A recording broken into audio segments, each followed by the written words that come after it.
a big hallelujah. Ẹ̀kẹ́ hallelujah tó tóbi. As many that are here this morning, Ọ̀pọ̀lọpọ̀ tó wà níbí yìí lówùúrọ̀ yìí. who are ready to collect the end of the month blessings, Tí wọ́n ṣetán láti gba ìbùkún òpin oṣù. let me see you jump to your feet and shout 7 glorious hallelujah. Hallelujah! Hallelujah! Hallelujah! Hallelujah! Hallelujah! Hallelujah! Hallelujah! Now make a joyful noise to the Lord. Ayọ̀ sí Olúwa. Thank you, Father. Ẹ ṣé bàbá. Praise the Lord. Ẹyin Olúwa.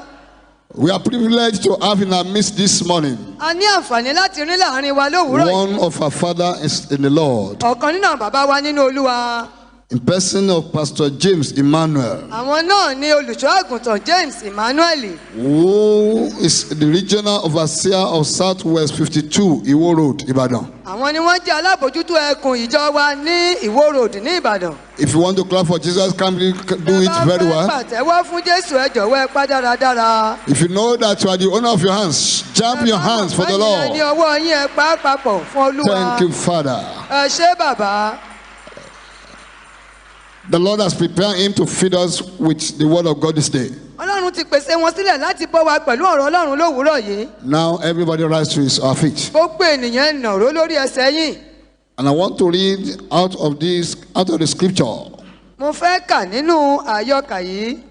Isaiah chapter 62. Ìwé Àìsáyà orí kejìléní The ọgọ́ta. Bible says in verse Bíbélì wípé 1, nínú ẹsẹ̀ ìkíní. for Zion's sake Nítorí ti Síónì. will I hold my peace, Èmi kì yóò dákẹ́. and for Jerusalem's sake Àti nítorí ti Jerúsálẹ́mù. I will not rest, Èmi kì yóò sinmi. until the righteousness thereof go forth as brightness, Títí òdodo rẹ̀ yóò fi jáde bí and the ìtànná salvation ìmọ́lẹ̀. thereof as a lamp that burneth. Àti ìgbàlà rẹ̀ tí yóò máa jó My bí prayer for you fìtílà this tó. day, Àdúrà mi fún yín from that lónìí. scripture is this: Fún ọ̀rọ̀ Ọlọ́run náà ni pé. any power that want to turn your light to darkness, Agbára tó bá fẹ́ sọ ìmọ́lẹ̀ yín di òkùnkùn. by the time you are going to shout your threefold amen, Nígbà tẹ́ ò bá kí àmì they shall die violently in the name of Jesus. Ó dòkú pẹ̀lú ipá ní orúkọ Jésù. Àmín.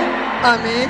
Àmín. Raise your two hands up now, Ẹ gbé ọwọ́ méjèèjì sókè báyìí. and you will now shout this singular prayer point. Ẹ wá kígbe àdúrà kan ṣoṣo yìí. You cry loud and clear. Ó kígbe eléyìí lówó Say, òkè. where is the Lord God of Elijah? Níbo ni Olúwa Ọlọ́run Èlíjà wà? Can you repeat it loud and clear?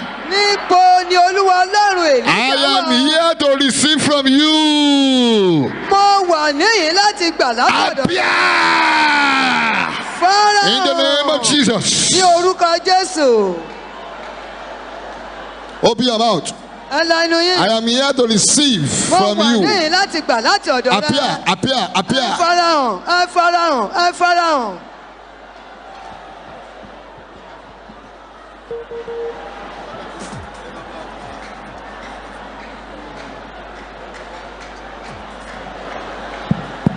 Says, Ẹ sọ bẹ́ẹ̀. in Jesus' name we pray. Ní orúkọ Jésù la So gbàdúrà. shall it be. Bẹ́ẹ̀ ni yóò rí. Our Lord and our Father, we thank you this morning. Báwo àti Ọlọ́run wa dúpẹ́ lọ́wọ́ yín lówùúrọ̀ We yìí. thank you for the word that has gone forth. A dúpẹ́ fún ọ̀rọ̀ tó ti jáde. And you said, for our sake, Ẹni pé nítorí you will not hold your peace. ẹni torí tiwa ẹ̀yin And for kì the yóò sake of dákẹ́. Jerusalem, Àti nítorí ti you will not Jerúsálẹ́mù rest. ẹ̀yin kì yóò sinmi. We are your Jerusalem. Àwọn jẹ́ Jerúsálẹ́mù yìí. We are the temple of the living God. Àwọn jẹ́ pẹpẹ Ọlọ́run And you alààyè. said, until our righteousness goes forth as brightness and as our salvation, as a lamp that burns. Ẹni bí òdodo wa tilẹ̀ tí ó ti jáde bí ìtànná ìmọ́lẹ̀. So Àti there is ìgbàlà wa ti di something fìtílà tí ń jó. in the heart of the Lord that is looking for. Ohun kan wà tí That Olúwa verse say, wá. as salvation, as lamp that burns. Bí ìgbàlà wa yóò ti jẹ́ bí ìgbàlà Father, tó we ń jò. thank you for you are so committed to our ever refreshment and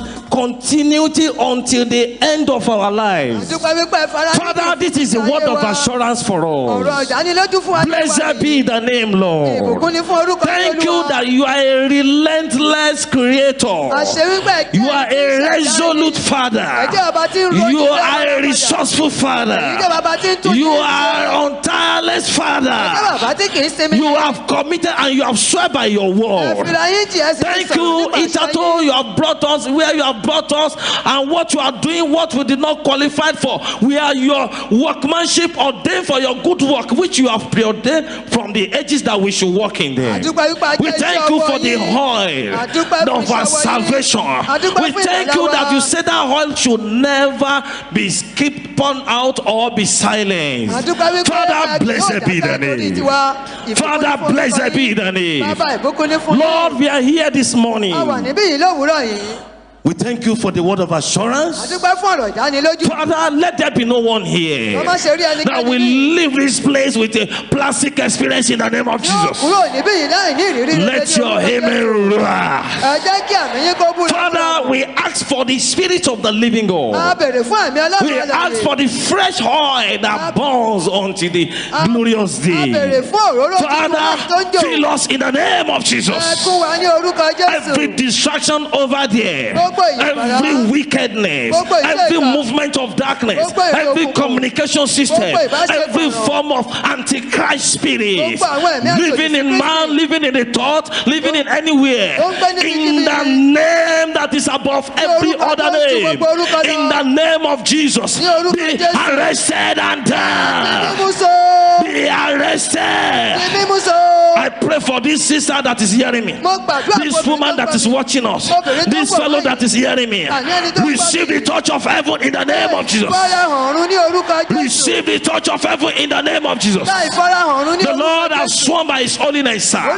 He has sworn by his holiness, man, that he will not keep silence. Even when you feel you are tired and you are like to give it up, the Lord says he is not going to keep silence. That there is something going on in the heavenly council meeting now, that you are not hearing or here or where you are now by accident. That if you can count your blessing, everything works together for good. For the Lord has sworn by his holiness. He is a creator that doesn't need apology from any man.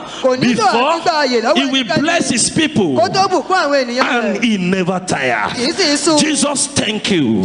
You are seated at the right hand of God, making intercession for us every day. Blessed be the name. Holy Ghost, come down. Glorify your holy name. Not only here and everywhere they are hearing or watching us, in the name of Jesus. Father, blessed be the name. Thank you, Savior. Brethren, can't you see that that's a great privilege that God has declared to you this morning, that he's not going to keep silence for my sake, for your sake? Pick a song. Begin to worship him. The soon coming Messiah, the I am that I am. Worship the ancient of days. Worship the lily of the valley. Worship the mighty man in battle. Give him honor and adoration. Give him glory. And say, Lord, I worship you. I give you honor and adoration. Hey, ide bube onyewe, oh ide bube Chineke, ide bube onyewe, ide bube Chineke, ide bube onyewe, ide bube Chineke, ide bube onyewe.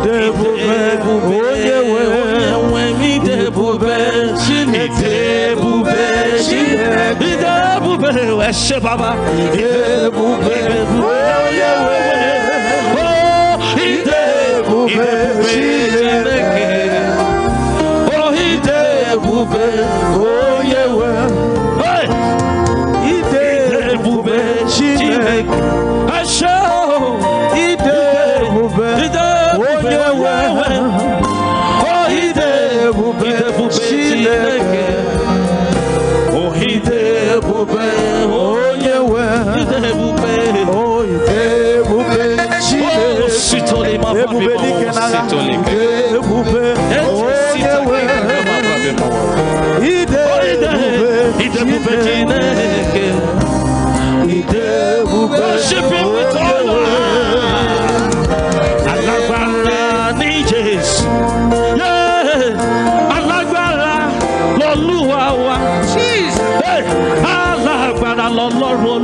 Ọlọ́run ayọ̀ tiwa.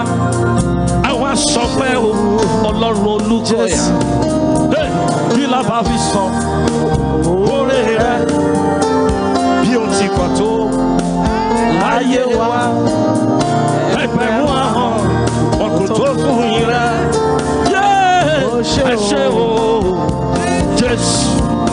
Ẹ ṣé o, Baba. Appreciate him from the bottom of your heart. Thank you, Savior. Ẹ ṣé o, Baba. Ẹ ṣé o, Jésù. Kí ni màá fi sọ? Thank you, I am that I am. Bí o ti pọ̀ tó láyé mi. Ẹgbẹ̀rún ahọ́n kò tó fún ìrẹ́. Ó ṣé o, Jésù. Tani ká fi Jésù wé, kò má sọ́ba bí rẹ̀. Ta la fẹ́ fi Jésù yìí wé? Ara àfi Jésù nìkan lọ́ba. Àfi Jésù. Thank you, Savior. Sí ọba bí rẹ̀. Lord, we worship you. Thank you, I am that I am. No one to compare with him. Jésù. No king as God. Appreciate the biggest son now. Just begin to worship him. Begin to worship him. Honor him. Honor him. Pick your own song. Just appreciate him. Worship him in every language now. He's coming back again. Lord Jesus is coming back again. Oh, he went away. I promise that he will be coming back again. I said he's coming back again. Lord Jesus is coming back again. Oh glory, oh glory, hallelujah. He's coming back again. Appreciate him. He's coming back again. He's so coming, Messiah. My Lord is coming back again. Jesus, he went away with a promise that he's coming back again. He's coming back again. My Lord is coming back again. Oh glory, hallelujah. He's coming back again. I'm not going to be silent and just begin to worship him. Can you imagine the God that has decided? Invisible God. He said he will never rest until your testimony is established, until the glory of God is seen on you and I. Appreciate the I am that I am. Why should you kill yourself? Why should you be saying that statement when you have not visited the mind of the Lord himself, who has a good thought, a good plan for you? That's not the end of that sickness. That sickness is not the end of your life. That problem, that death, that lack, that situation is not the end of your life. The Lord is not resting. He's not resting. Appreciate him. Appreciate him. Thank you, Savior. Thank you. Ibuchuku lepupe oyele mema. Hey. Hallelujah. Hallelujah. Hey. Ibuchuku lepupe oyele mbawe. Oh. Hallelujah. Hallelujah. Oh. Hallelujah. Oh.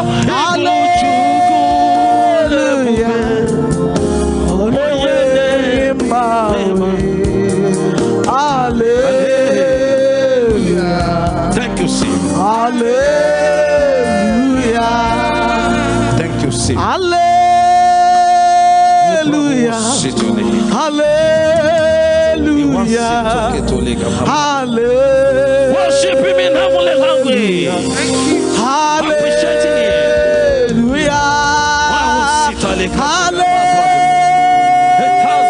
Hallelujah. Hallelujah. Hallelujah.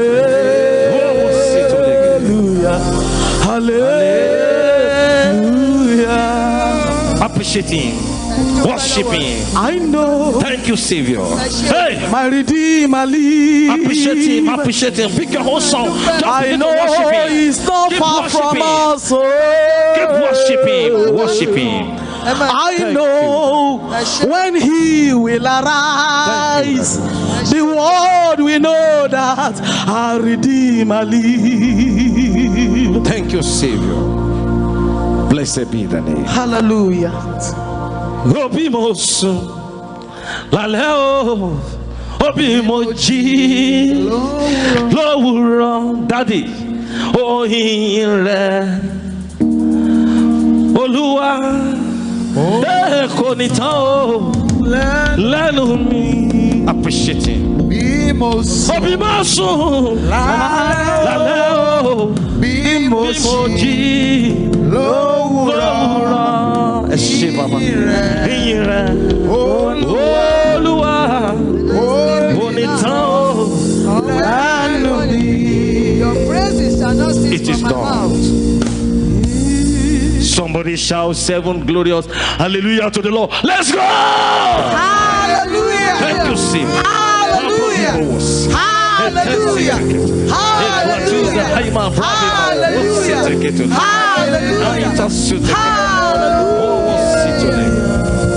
Hallelujah. Thank you, Savior. Thank you, Father. For the Zion's sake, I will not rest. Ó ní èmi kì yóò dákẹ́. Look for someone that can pray for Ẹ you. wá ẹnìkan tó lè gbàdúrà fún yín. Ríkò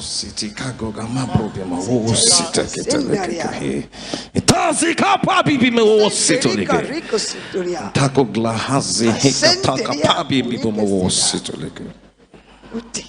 Thank you, Savior. Hey, put your oil in my lamp, oh, keep me burning. Jesus, put your oil in my lamp. I pray this morning, Lord. Put your oil in our lamp. Keep us burning. Oh, keep us burning till the glorious day. Shout for that fellow. Ẹ kígbe fún ẹni tán. He was sitting. Say, in the name of Jesus. Ẹ wí pé ní orúkọ Can you shout it Jésù. louder? Ẹ kígbe rẹ̀. Every oil dryer Gbogbo àwọn tí ń gbẹ òróró of your father's house. láti ilé bàbá yín. Yeah. Wọn yóò Open your mouth and pray. jòkú. Ẹlẹ́ni Power that dries the oil in your father's àwọn house. agbára tó ń gbẹ òróró lórí Every ẹni. force Gbogbo ipá assigned against the oil of tí God wọ́n upon your yàn head. lòdì sí òróró Ọlọ́run Let lórí them yín. die. Kí wọ́n Let them jòkú. Ẹ die. jòkú. In Jesus' name we pray. Ní orúkọ Jésù. Look for another person. Ẹ tún wá ẹlòmíràn. Amen. Àmín. Amen. Àmín. Look for another person. Ẹ wá ẹlòmíràn. Shout louder. Ẹ kígbe rẹ̀ lóhùn òkè. Louder.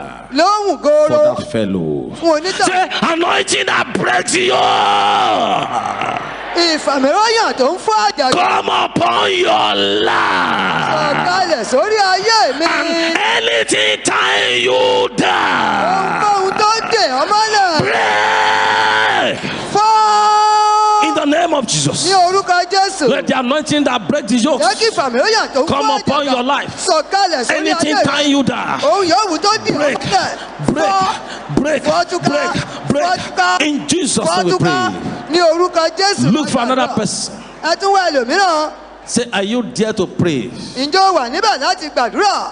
This time now, Ní àkókò yìí, we have 7 prayers to pray. a ní àdúrà méje láti gbà. I want you to be a prophet or a miracle worker to somebody beside you. Mo fẹ́ kó o jẹ́ wòlíì tàbí oníṣẹ́ Shout ìyanu for sí that ẹnìkan fellow. lẹ́gbẹ̀ẹ́ rẹ. Louder. Lóhùn gòòrò. Louder. Say, fresh fire. Iná ọ̀tun. After you shout it, if you have been speaking in tongue, Tó o bá ti you ń begin fèdè to ọ̀run speak sọ̀rọ̀ it. tẹ́lẹ̀. If the fellow has not been speaking, don't worry. And once you hear somebody saying it, you also let your voice be Tó o bá gbọ́ tí strong. ẹnìkan ń sọ jẹ́ Are kí you ready òun rẹ now? kó le koko. Say, fresh fire. Iná ọ̀tun. Fresh fire. Iná ọ̀tun. To succeed in life. Láti ṣe àṣeyọrí láyé. Receive. Gbà á. Receive. Gbà á. Open your mouth and pray like Lánàá that. yín ká ẹ gbàdúrà bẹ́ẹ̀. Bẹ́ẹ̀ni. For Jerusalem sake, Nítorí ti I Jerusalem. keep not silent Èmi kì yóò dákẹ́. until our salvation burns like a Títí lamp. òdodo wọn yóò fi máa tàn bí ìmọ́lẹ̀. In Jesus' name we pray. Ní orúkọ Jésù lágbàdúrà. Look for another person. Ẹ tún wá ẹlòmíràn. Let the small children pick small children, but if the fellow you are picking is not praying, you are free to pick another person. Tí ẹni tẹ́ ń mú ò bá gbàdúrà ẹ lè dómìnira láti mú ẹlòmíràn. Until our salvation, Títí tí our righteousness goes forth as bright. àti òdodo wa yóò fi tàn bí Until our ìmọ́lẹ̀. salvation is as lamp that burns. Tí ìgbàlà wa yóò dàbí iná tó ń jò. The Bible says the path of the righteous is ever brighter than shining until the glorious day. Orí ti ṣe ipa òdodo léyìí tó ń tàn bíi ti ọjọ́ wọn ni. Shout louder. Say, Holy Ghost, Holy Ghost, Holy Ghost. Ẹ̀mí mímọ́, ẹ̀mí mímọ́, ẹ̀mí mímọ́. Can you shout it louder? Ẹ̀mí mímọ́, ẹ̀mí mímọ́, ẹ̀mí mímọ́. Ignite this life with fire. Rú ayé yìí sókè pẹ̀lú iná. Now. Báyìí. In the name of Jesus. Ní orúkọ Jésù. Saints, Ẹ̀mí mímọ́, ignite ẹ̀mí this mímọ́, life ẹ̀mí mímọ́. with Rú ayé fire. ẹni yìí sókè With pẹ̀lú iná. fire. Rú ayé Now. rẹ̀ sókè pẹ̀lú iná. Now. Báyìí. Now. Báyìí. Now. Báyìí. In Jesus' name we pray. Ní orúkọ Jésù la gbàdúrà. You now shout for yourself. Wàá wá kígbe ọ̀rọ̀ rẹ báyìí. Àmín. Amen. Àmín. This one you demonstrate it as usual. Eléyìí ó fi sí ojú ìṣe. Say, I receive fresh oil, Wọ́n ń gba òróró ọ̀tun. fresh fire. Iná ọ̀tun. Anything tie me down. Ohun yòówù tó dè mí mọ́lẹ̀. Break. Fọ́. If you could not walk before, Tó o bá lè rìn tẹ́lẹ̀, walk now. bẹ̀rẹ̀ sí rìn If you báyìí. see somebody on the wheelchair beside you, Tó o bá rẹ̀ ń tó wà assist lórí the àga fellow. ojú kan. If you could not read before, Ẹ ràn read lọ́wọ́ now. kó dìde. Whatever you could not do before, Ohun tó o bá lè ṣe even right tẹ́lẹ̀. where you are hearing or watching or hearing me, Ibikíbi please tó o ti do wò wá it. tàbí tó ń gbọ́ wá ṣe You will eléyìí. demonstrate it. Ó fi sí ojú ìṣe. Say, fresh fire, Iná ọ̀tun. fresh oil. Òróró ọ̀tun. I receive. Mo gbà á. Anything tie me down. Ohun yòówù tó dè mí mọ́lẹ̀. In the name of Jesus. Ní orúkọ Jésù. Break it. Máa fọ́ ọ. By the power in the name of Jesus. Nípa agbára nínú orúkọ Whatever Jésù. tie me down. Gbogbo ohun tó dè mí Whatever mọ́lẹ̀. holding me down. Ohun yòówù tó dè mí Break. mọ́lẹ̀. Máa Break. fọ́. Máa fọ́. Break. Máa fọ́. Break. Máa fọ́. Break. Máa fọ́. Break. Máa fọ́. Break. Máa Break. fọ́. Break. Máa fọ́. Break. Máa fọ́. Máa Break. fọ́.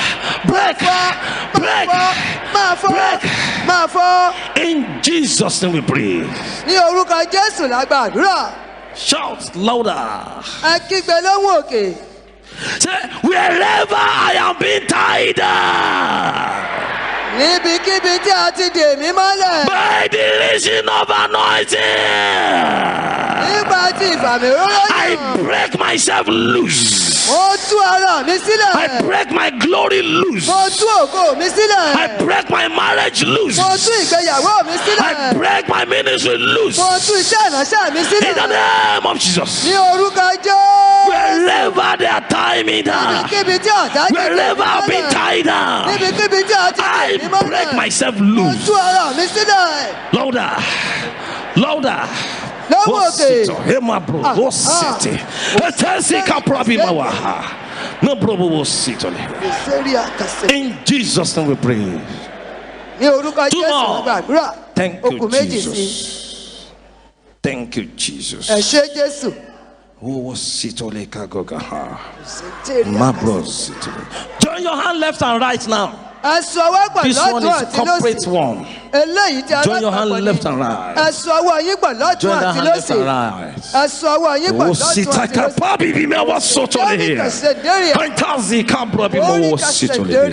Lift up your head, all ye gates. Gbé orí rẹ sókè And be ye ẹ̀yin lifted, ọ̀nà. everlasting door, that the Yeah, King of glory may come. Who is the King of glory? The Lord that is strong and mighty in battle. Tó lágbára lé ogun. Itazi kagogama Kò brobi sẹ́jẹ́rì mo. àkàsẹ̀ndẹ̀rẹ̀.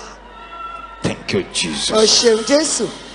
Bàbá lọ́wọ́ rẹ ló wà o, Jésù lọ́wọ́ rẹ ló wà pátápátá o. Gbogbo agbára, gbogbo agbára o, Jésù lọ́wọ́ rẹ ló wà. Ọlọ́run Olùkọ́yà lọ́wọ́ rẹ̀ ló wà o. Jésù lọ́wọ́ rẹ̀ ló wà o pátápátá o. Gbogbo agbára. Ó sì tún lè Hebra. Gbogbo agbára. Jésù ọwọ́ rẹ̀ ló wà.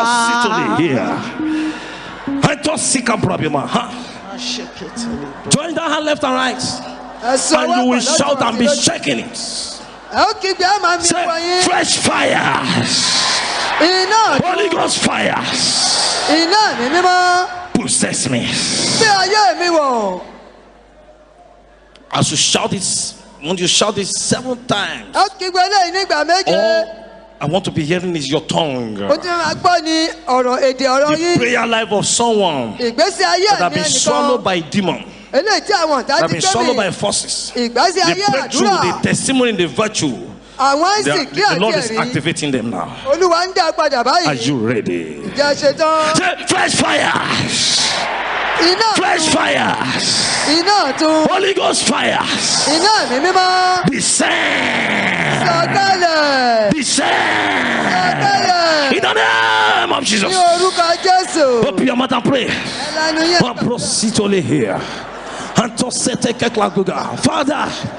Father, let there be healing, let there be deliverance, let there be transformation, let there be fresh oil, fresh oil, fresh fire, fresh fire, fresh fire, fresh oil. Oh, sita can process.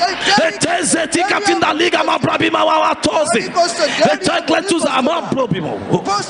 Louder, louder, louder, louder. Yes, you're almost there, you're almost there. Speak it now, speak it your tongue. Oh, fresh oil. The oil that burns. The oil that burns. The oil that burns. The oil of the Holy Ghost. The oil of the Holy Ghost. The oil of creativity.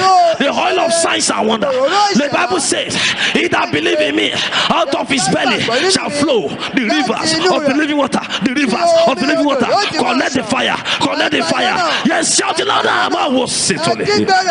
It is it. That problem that followed to this place. Look at those forces. Yes, they cannot withstand the fire. They can't withstand the fire of God.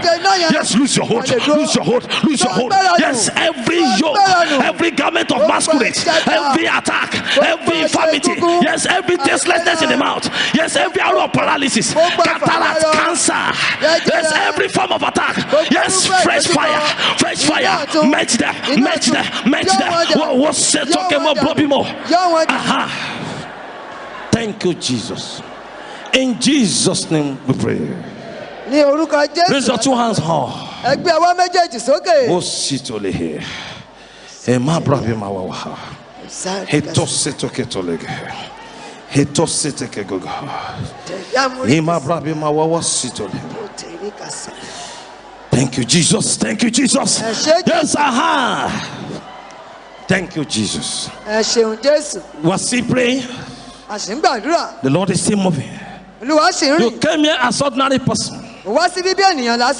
You must go as somebody. Because you are not permitted to seek God in vain. Now shout louder before you sit down. You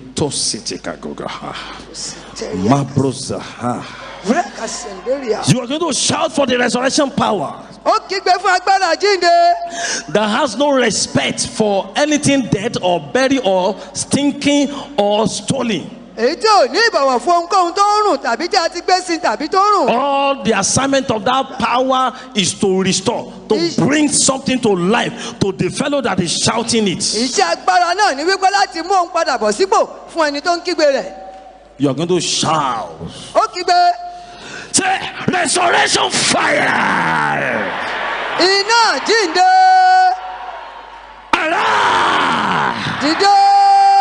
Revive and restore now. Anything in my life buried, stolen, or transferred, that's it. You begin to shout it. Is it your marriage? Is it resurrection power that brought stinking Lazarus to life? Resurrection power that brought Jesus back to life. Resurrection power. Enter my life now. Anything in my life buried, stolen, or transferred, let there be restoration now. Open your mouth and pray. That your son that got lost so many years ago, that thing that was stolen, that thing that you lose, the power of resurrection, the Pentecostal power, the oil of God is restoring them. The covenant that established this ministry is restoring you. Yes, my bro, yes, they are restoring you. They are restoring me. What sito? Bro, what sito? He tossed it. Okay, go. He my brother was he to the haikato. My bros is here. Thank you, Jesus. Thank you, Jesus. Thank you, Jesus. Thank you, Jesus. Thank you, Jesus. Thank you, Jesus. Thank you, Jesus. Thank you, Jesus. Aha! What's it? Oh Lord, let there be infilling of the Holy Spirit. Oh, let everything render dead, stolen, imprisoned, be made alive in the name of Jesus. Receive the fresh oil. Thank you, Jesus. Amen. Amen.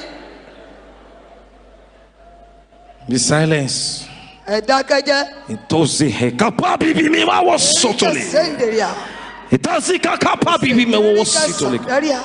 hand of the Lord is still touching that fellow. Yes, that chain in the leg, the chain in the hand, the chain in the hand, the chain on the neck, the chain in the womb, the chain that around your business, the chain created by enchantment, by the envy. Yes, let the chain be broken by the reason of anointing. Yes, let the fresh oil break that chain. Yes, Thank you, Jesus.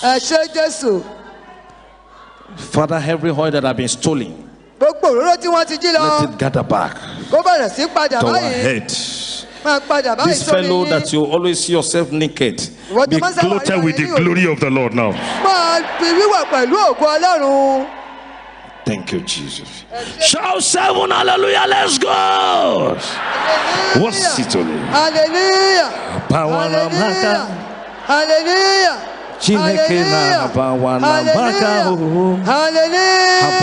Hallelujah. Anamirugi abawana maka Chineke na bana wa maka abawana maka Anamirugi yonderolumo abawana maka onyewe makwala maka. Wave your hands to him for what? Ochimo makwala maka nam nirugi Anamirugi abakwala maka Jehovah abakwala maka onyewe makwala maka nam nirugi.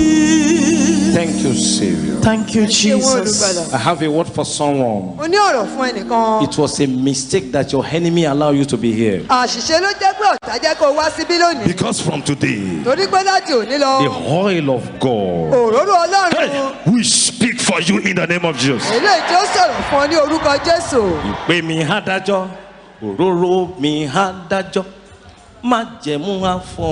Lórí ẹni tó ń gbógun tì mí o, ìpè mi adájọ́. Ìpè mi adájọ́. My calling will judge them. Adájọ́. The covenant of God upon my life will judge them. Mi àfọ̀n lórí ẹni tó ń The oil upon my head will speak. Shout hallelujah. Hallelujah. It's a prayer in, no. It has not been declared 72 hours prayer. Shout Ojú àdúrà ní hallelujah. o, àìtí ìgbàdúrà wákàtí méjì So o. that we will not be here till tomorrow. Amen. Amen. I'm talking to us on what I call a desperate cry for fresh oil. Mo ń sọ̀rọ̀ fún wa lórí ohun tí mo pè ní igbe takuntakun fún òróró ọ̀tun. A desperate cry Igbe for pẹ̀lú ìtara fresh oil. fún òróró ọ̀tun. And I pray for myself and someone. Mo gbàdúrà fún ara mi àti The ẹnìkan. Lord will fill us in Jesus' name. Olúwa yóò kún wa ní orúkọ Jésù. I lift it up, Lord. Come and quench these thirsts of my soul. Oh, bread of heaven. Feed me till I want no more. Thank you, Savior. Fill my cup, fill it up, Lord, and make me whole. Ecclesiastes chapter 9. Ecclesiastes chapter 9 verse Ní 8. wàásù orí kẹsàn-án, Ecclesiastes chapter 9. ìwé oníwàásù. Ecclesiastes chapter 9. Desperate cry Ìwé for oníwàásù fresh orí kẹsàn-án. oil. Are we there? Ìtara, ìgbé kíké pẹ̀lú The Bible ìtara says- fún òróró. The Bible says, Ọlọ́run. are we Ìwé there? ìwé Ecclesiastes chapter 9. orí kẹsàn-án. Are we there? Ǹjẹ́ a ti Let's wà read from bẹ́ẹ̀? verse 8 to 11. Láti ẹsẹ̀ Let's go kẹjọ, together. káàkà papọ̀. Let your Jẹ́ kí aṣọ garment rẹ always be kí ó máa white, fún and nígbà let your gbogbo. head Kí ó sì máa lack jẹ́ no kí what? ó jẹ́ kí orí rẹ Oil. kí ó ṣe aláìní Live òróró joyfully with the ìkunra. wife whom you Máa have fi loved in ayọ̀ the day bá of your aya rẹ vain gbé, life, tí which ìwọ he fẹ́ ní has gbogbo given ọjọ́ ayé you rẹ, underneath the tí o sun. sì fi fún ọ lábẹ́ ọ̀run. All your Ní days gbogbo of ọjọ́ asán vanity, rẹ. for that is your Nítorí èyí portion ni ìpín in tirẹ̀ life, and bí in the ayé yìí, labor which you àti nínú perform làálàá under the tí ìwọ sun. ti ṣe Verse lábẹ́ 10, òrùn. louder, let's go. Ohunkóhun tí ọwọ́ rẹ bá ní ṣíṣe, Whatever tí your hand agbára rẹ finds, ṣe, do nítorí it tí kò with all your ṣèké. might. Bẹ́ẹ̀ There ni is no kò sì work mọ̀ nor tàbí divine ọgbọ́n knowledge nor ní wisdom ìsàkú in the ibi tí grave ìwọ ń where rè. you are growing. Verse 11, louder. Ẹsẹ̀ kọkànlá. Now return. Mo padà, mo sì Sun rí under the lábẹ́ heaven, òòrùn the race is not for the pé swift, eré ìje neither kìí the ṣe ti strong ẹni for tí ó the yára. battle, nor Bẹ́ẹ̀ the ni bread for the ogun wise, kìí ṣe ti not alágbára. the riches to the Bẹ́ẹ̀ men ni of oúnjẹ understanding, kìí ṣe ti ọlọ́gbọ́n. nor favor Bẹ́ẹ̀ to ni men of ọ̀rọ̀ skill. kìí sì ṣe ti ẹni tó ní òye. But Bẹ́ẹ̀ ni time- ojú rere kìí ṣe ti ọlọ́gbọ́n inú. But time- Ṣùgbọ́n ìgbà àti èṣe Time ń ṣe sí and gbogbo wọn. season happen to them all. I pray for myself. Mo gbàdúrà fún ara mi. The time Àkókò and the chance àti àyè to cry for fresh oil, láti kígbe fún òróró ọ̀tun. for us to rise Fún wa láti dìde beyond the men of skill. We receive in Jesus' bí name. a ti tayọ lọ. Bí ènìyàn ti Leviticus lọ gbà. chapter 24. Ìwé Lẹ́fítíkù Leviticus Orí- 24. orí 4:20. Are we there? Ǹjẹ́ a ti débẹ̀? Leviticus chapter 24, Lẹ́fítíkù orí 4:20 verse 2 to 4. ẹsẹ̀ kejì Are we sí there? ìkẹrin. Leviticus 24, Lẹ́fítíkù orí 4:20 2 to 4. ẹsẹ̀ kejì sí ìkẹrin. Are we there? Ǹjẹ́ a ti débẹ̀? Let's go together. Fi àṣẹ And fún command the àwọn children of ọmọ Israel that they Ísírẹ́lì bring to you kí pure wọn kí ó mú oil òróró of the press dáradára only for tí the ó lè light to fìgígùn make the lamp fún ọ wá burn fún continuously ìmọ́lẹ̀ láti máa mú fìtílà jù nígbà outside gbogbo. the veil of the testimony Lẹ́yìn in the òde tabernacle aṣọ of the ìkélé meeting, ẹ̀rí, and Aaron nínú shall àgọ́ be àjọ, in charge of ní it kí Áárónì kí ó from what tọ́jú rẹ̀ láti evening àṣálẹ́ di òwúrọ̀ ní until ìgbà morning gbogbo níwájú before the Olúwa. Lord Ìtànná continually. ní It títí shall láé be ní a ìrandíran status yín. forever in your generation, Kí o and sì it shall tọ́jú be fìtílà in lórí charge ọ̀pá of the fìtílà what mímọ́ náà lamp ní and the ìgbà pure gbogbo. gold, the lampstand before the Lord continuously. Because of our time, Nítorí àkókò wa. that Leviticus, the same chapter 6, verse 12. Lẹ́fítíkù kan náà It talks orí about kẹfà the oil that burn on the lamp of our life on the altar that must not be put out. ó ń sọ lórí òróró eléyìí tó ń lórí ìmọ́lẹ̀ wa lórí pẹpẹ wa tí kò gbọdọ̀ kú. We didn't discuss together when Pastor Francis opened the verse. A ò in jọ sọ̀rọ̀ Isaiah papọ̀. chapter 62. Nígbà tí olùṣọ́ àgùntàn He Francis tí wọ́n ṣí which ìwé Àìsáyà, part of what we want to read, but we have read it. ó He wà said, lára ní tí a fẹ́ kà ṣùgbọ́n for ti kà. Zion's sake, I will not hold my Òní peace. nítorí tí Síónì èmi And for kì yóò Jerusalem's dákẹ́. sake, I will not rest. Àti nítorí ti Until Jerúsálẹ́mù our righteousness ni kì yóò go forth, sinmi. and our brightness, Títí tí and òdodo our wọn salvation yóò fi as tàn what? bí ìmọ́lẹ̀. as lamp that what? ìgbàlà wa That bí burns. iná tí ń jò, And as salvation, àti ìgbàlà wa as lamp that bí burns. iná èyí tó ń jò. There is oil that God is expecting you and I to cry for. Òróró kan bẹ tí Olúwa ń fẹ́ kémi àtẹ̀yìn ká kígbe fún. And when we are talking about the oil, Tá a bá ń sọ nípa òróró in the Old Testament, nínú májẹ̀mú it is láíláí, very, very important ó symbol ṣe pàtàkì, ó jẹ́ àpẹẹrẹ that púpọ̀. represent different aspects of Christianity. Èyí tó dúró nípa ti ipa fún ti àwọn Kìrìsìtẹ́nì. Oil Òróró is very crucial in our Christian life. ó ṣe pàtàkì nínú ìgbésí ayé Kìrìsìtẹ́nì That wa. when it finish, Nígbà tó bá tán, there's going to be a problem. ìṣòro ń bẹ o. Because the Lord is expecting our salvation to keep burning. Olúwa ń retí kí ìgbàlà wa kó tẹ̀síwájú láti máa jò. And that's why you see Moses was instructed Ìdí nìyí tí a fi sọ fún that Mósè the oil must never go out of the lamp. pé òróró kò gbọdọ̀ kúrò nínú fìtílà náà. God doesn't want the temple of our life as he doesn't want the sanctuary in the wilderness to be in dark. Kò fẹ́ kí ilé mímọ́ rẹ̀ kó wà nínú òkùnkùn. God does not want the temple of our life as he doesn't want the temple to operate under the open sun. Kò fẹ́ kí pẹpẹ ayé wa kó máa ṣiṣẹ́ lábẹ́ oòrùn kó má lè kú pẹ̀lú Because ìṣiṣẹ́ òróró. whether you hold the lamp or not, the natural sun is at work. Bóyá o gbé ìmọ́lẹ̀ dání tàbí o gbé fìtílà dání, oòrùn náà tí Olúwa ti dá ó So wà while lójú they were iṣẹ́. moving, God Nígbà tí still bá rìn, preferred the lamp with Síbẹ̀síbẹ̀, oil burning. Olúwa tún sì fẹ́ àwọn fìtílà náà tó ń jò So, pẹ̀lú what are we talking ìmọ́lẹ̀ about? nínú rẹ̀. God reveals natural energy for Israelites Olúwa fi hàn àwọn ọmọ Ísírẹ́lì àwọn agbára mìíràn. that he doesn't want them to depend on natural energy. Bóun ò fẹ́ kí wọ́n kàn dúró lórí àwọn agbára wọn He lásán. wants them to have that thing that burnt inside. Ó fẹ́ kán ní ohun tí ó máa jò nínú wọn. And God wanted them to depend on him every day. Kò fẹ́ kán máa gbẹ́kẹ̀lé títí láéláé He wants lójoojúmọ́. a light that is generated from inside. Ó fẹ́ ìmọ́lẹ̀ tó ń rú wá láti inú wá. That kind of life is God is looking for in our salvation, on our life, and that becomes oil of fire upon our life. Irú ìmọ́lẹ̀ báyìí ni Olúwa ń fẹ́ fún ìgbàlà wa, fún ayé wa, yóò sì wá di òróró tó ń jò lórí ayé wa. It was so important that God commanded that there are some priests that should be in charge. Ó ṣe pàtàkì pé Olúwa sọ fún àwọn àlùfáà pé kán wà nídìí rẹ̀. Every time they must keep it afresh. Gbogbo ìgbà ń gbọ́dọ̀ wà lójú iṣẹ́ láti máa And the jẹ́ kí Bible says fìtílà the náà Lord máa has jò. made you and I a priest unto the Lord. Olúwa ní òun ti sọ èmi àtẹ̀yìn di àlùfáà fún Olúwa. Beloved, Olùfẹ́. the Bible talks about the wise and foolish virgin in the book of Matthew chapter 25. Bíbélì sọ nípa àwọn wúndíá mẹ́wàá nínú ìwé Mátì orí 4:8. That they kept their oil burning. Wípé òróró wọn gbọ́dọ̀ But máa the sọ. foolish one, Wọ́n àwọn tó jẹ́ òpè the nínú wọn. preparation was inadequate. Wọn ò tilẹ̀ gbáradì tó. Though they were expecting, Bó tilẹ̀ ṣe pé wọ́n ń they retí. were waiting. Wọ́n ń dúró. But the Bible says, why the bridegroom tarries, Bíbélì pé nígbà tí ọkọ ìyàwó dé. their oil finished. Òróró tiwọn ó tán.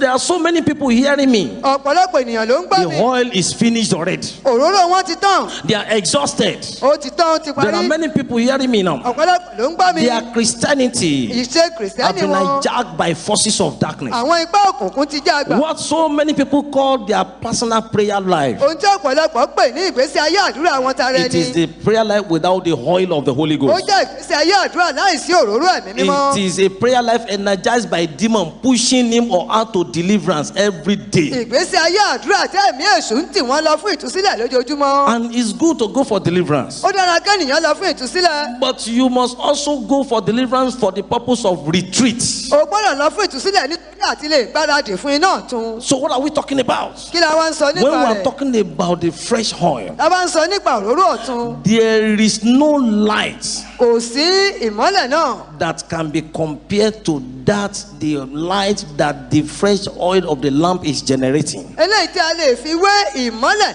eléyìí tí iná orí fìtílà tí ó máa rú fi rú. And the Christianity that we are carrying, that we are talking about, Kìrìsìtẹ́nì tí a lè tí à ń gbé káàkiri tá à ń sọ nípa rẹ̀ could not be run or appreciated by any other means than the fresh oil. nípa òróró ọ̀tun nìkan ṣoṣo la fi lè mọ àkàwé rẹ̀ kí a And sì when we lè are mòye talking about the rẹ̀. oil, tá a bá ń sọ nípa òróró. we know that oil produces so many things. It produces a light that strengthens. a mọ̀ pé òróró máa ń mú ìmọ́lẹ̀ wálé tó ń fúnni ní okun àti agbára. And when we are talking about that oil within, tá a bá ń sọ nípa òróró tó wà it nínú. has a lot of very implication on our journey, on our development, on our prayer life, on our daily activities. ó ní ọ̀pọ̀lọpọ̀ ohun ṣe nípa ohun tí à ń ṣe lójoojúmọ́ àti Beloved, ìgbésí ayé àdúrà wa. what are we talking about? olùfẹ́ kí là ń sọ nípa There is rẹ̀. need for desperate cry for fresh oil. ó nílò fún igbe ìtara kíké. Christianity fún òróró could ọ̀tun. become a religious monument without understanding what it called fresh oil. Christianity yóò jẹ́ Christianity yóò jẹ́ ohun lásán láìsí pé a bá ní òye I just òróró want us láti to inú wa. check the life of a man before we pray. mo fẹ́ ká yẹ ayé ọkùnrin kan wò kí a tó gbàdúrà. There are so many people in the Bible,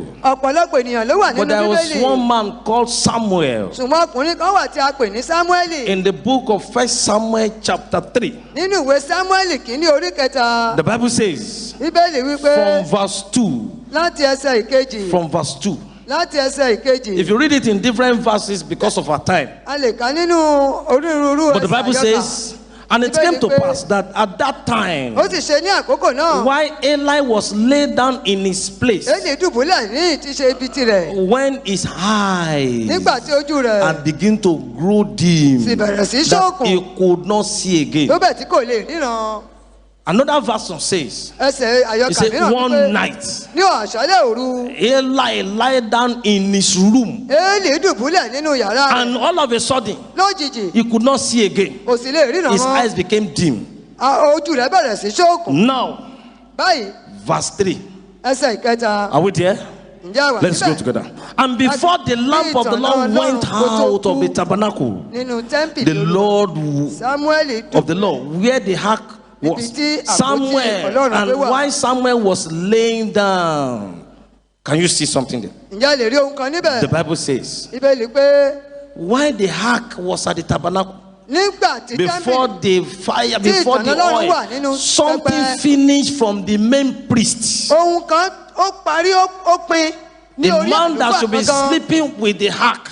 ẹni tó yẹ kó máa sùn pẹ̀lú àpótí ẹ̀rí. That ark is the presence of the Lord in your life, in my life. àpótí ẹ̀rí yẹn ni ìfarahàn Ọlọ́run nínú ayé mi àti A night without fresh oil, òru àṣálẹ́ kan láìsí òróró ọ̀tún. one will be tormented by demon. ẹ̀mí èṣù yóò máa dá onítàn So lóró. an invasion, an attack came upon Eli. ìdojúkọ ó wá sórí Élì. But Samuel was still beside the ark Sámúẹ́lì sì wà lẹ́gbẹ̀ẹ́ àpótí when the ẹ̀rí. oil was burning. nígbà tí òróró náà tó Samuel jò. cried for the oil that will follow him to the end of his life. Sámúẹ́lì kígbe fún òróró náà tí ó máa tẹ̀lé títí gbogbo ọjọ́ ayé rẹ̀. It was not because Eli was old. kì í ṣe nítorí pé Élì ti dogbó. We have several people like that also that were old and their eyes became dim. ọ̀pọ̀lọpọ̀ tó wà tẹ́gbọ́n ti dogbó ojú wọn sì ṣókùn. We also have some people that their old age, even their blindness, does not stop them from receiving from the a Lord. sì ní ọ̀pọ̀lọpọ̀ tẹ́gbọ́n ọjọ́ ogbó wọn àti bóyá àìríran wọn kò dá wọn dúró láti má gbà róró lọ́dọ̀ Ọlọ́run. The Bible says Bíbélì in wípé Genesis chapter 27, nínú ìwé Genesis orí verse 1, ìkẹta so when dín ní Isaac was ọgbọ̀n. old,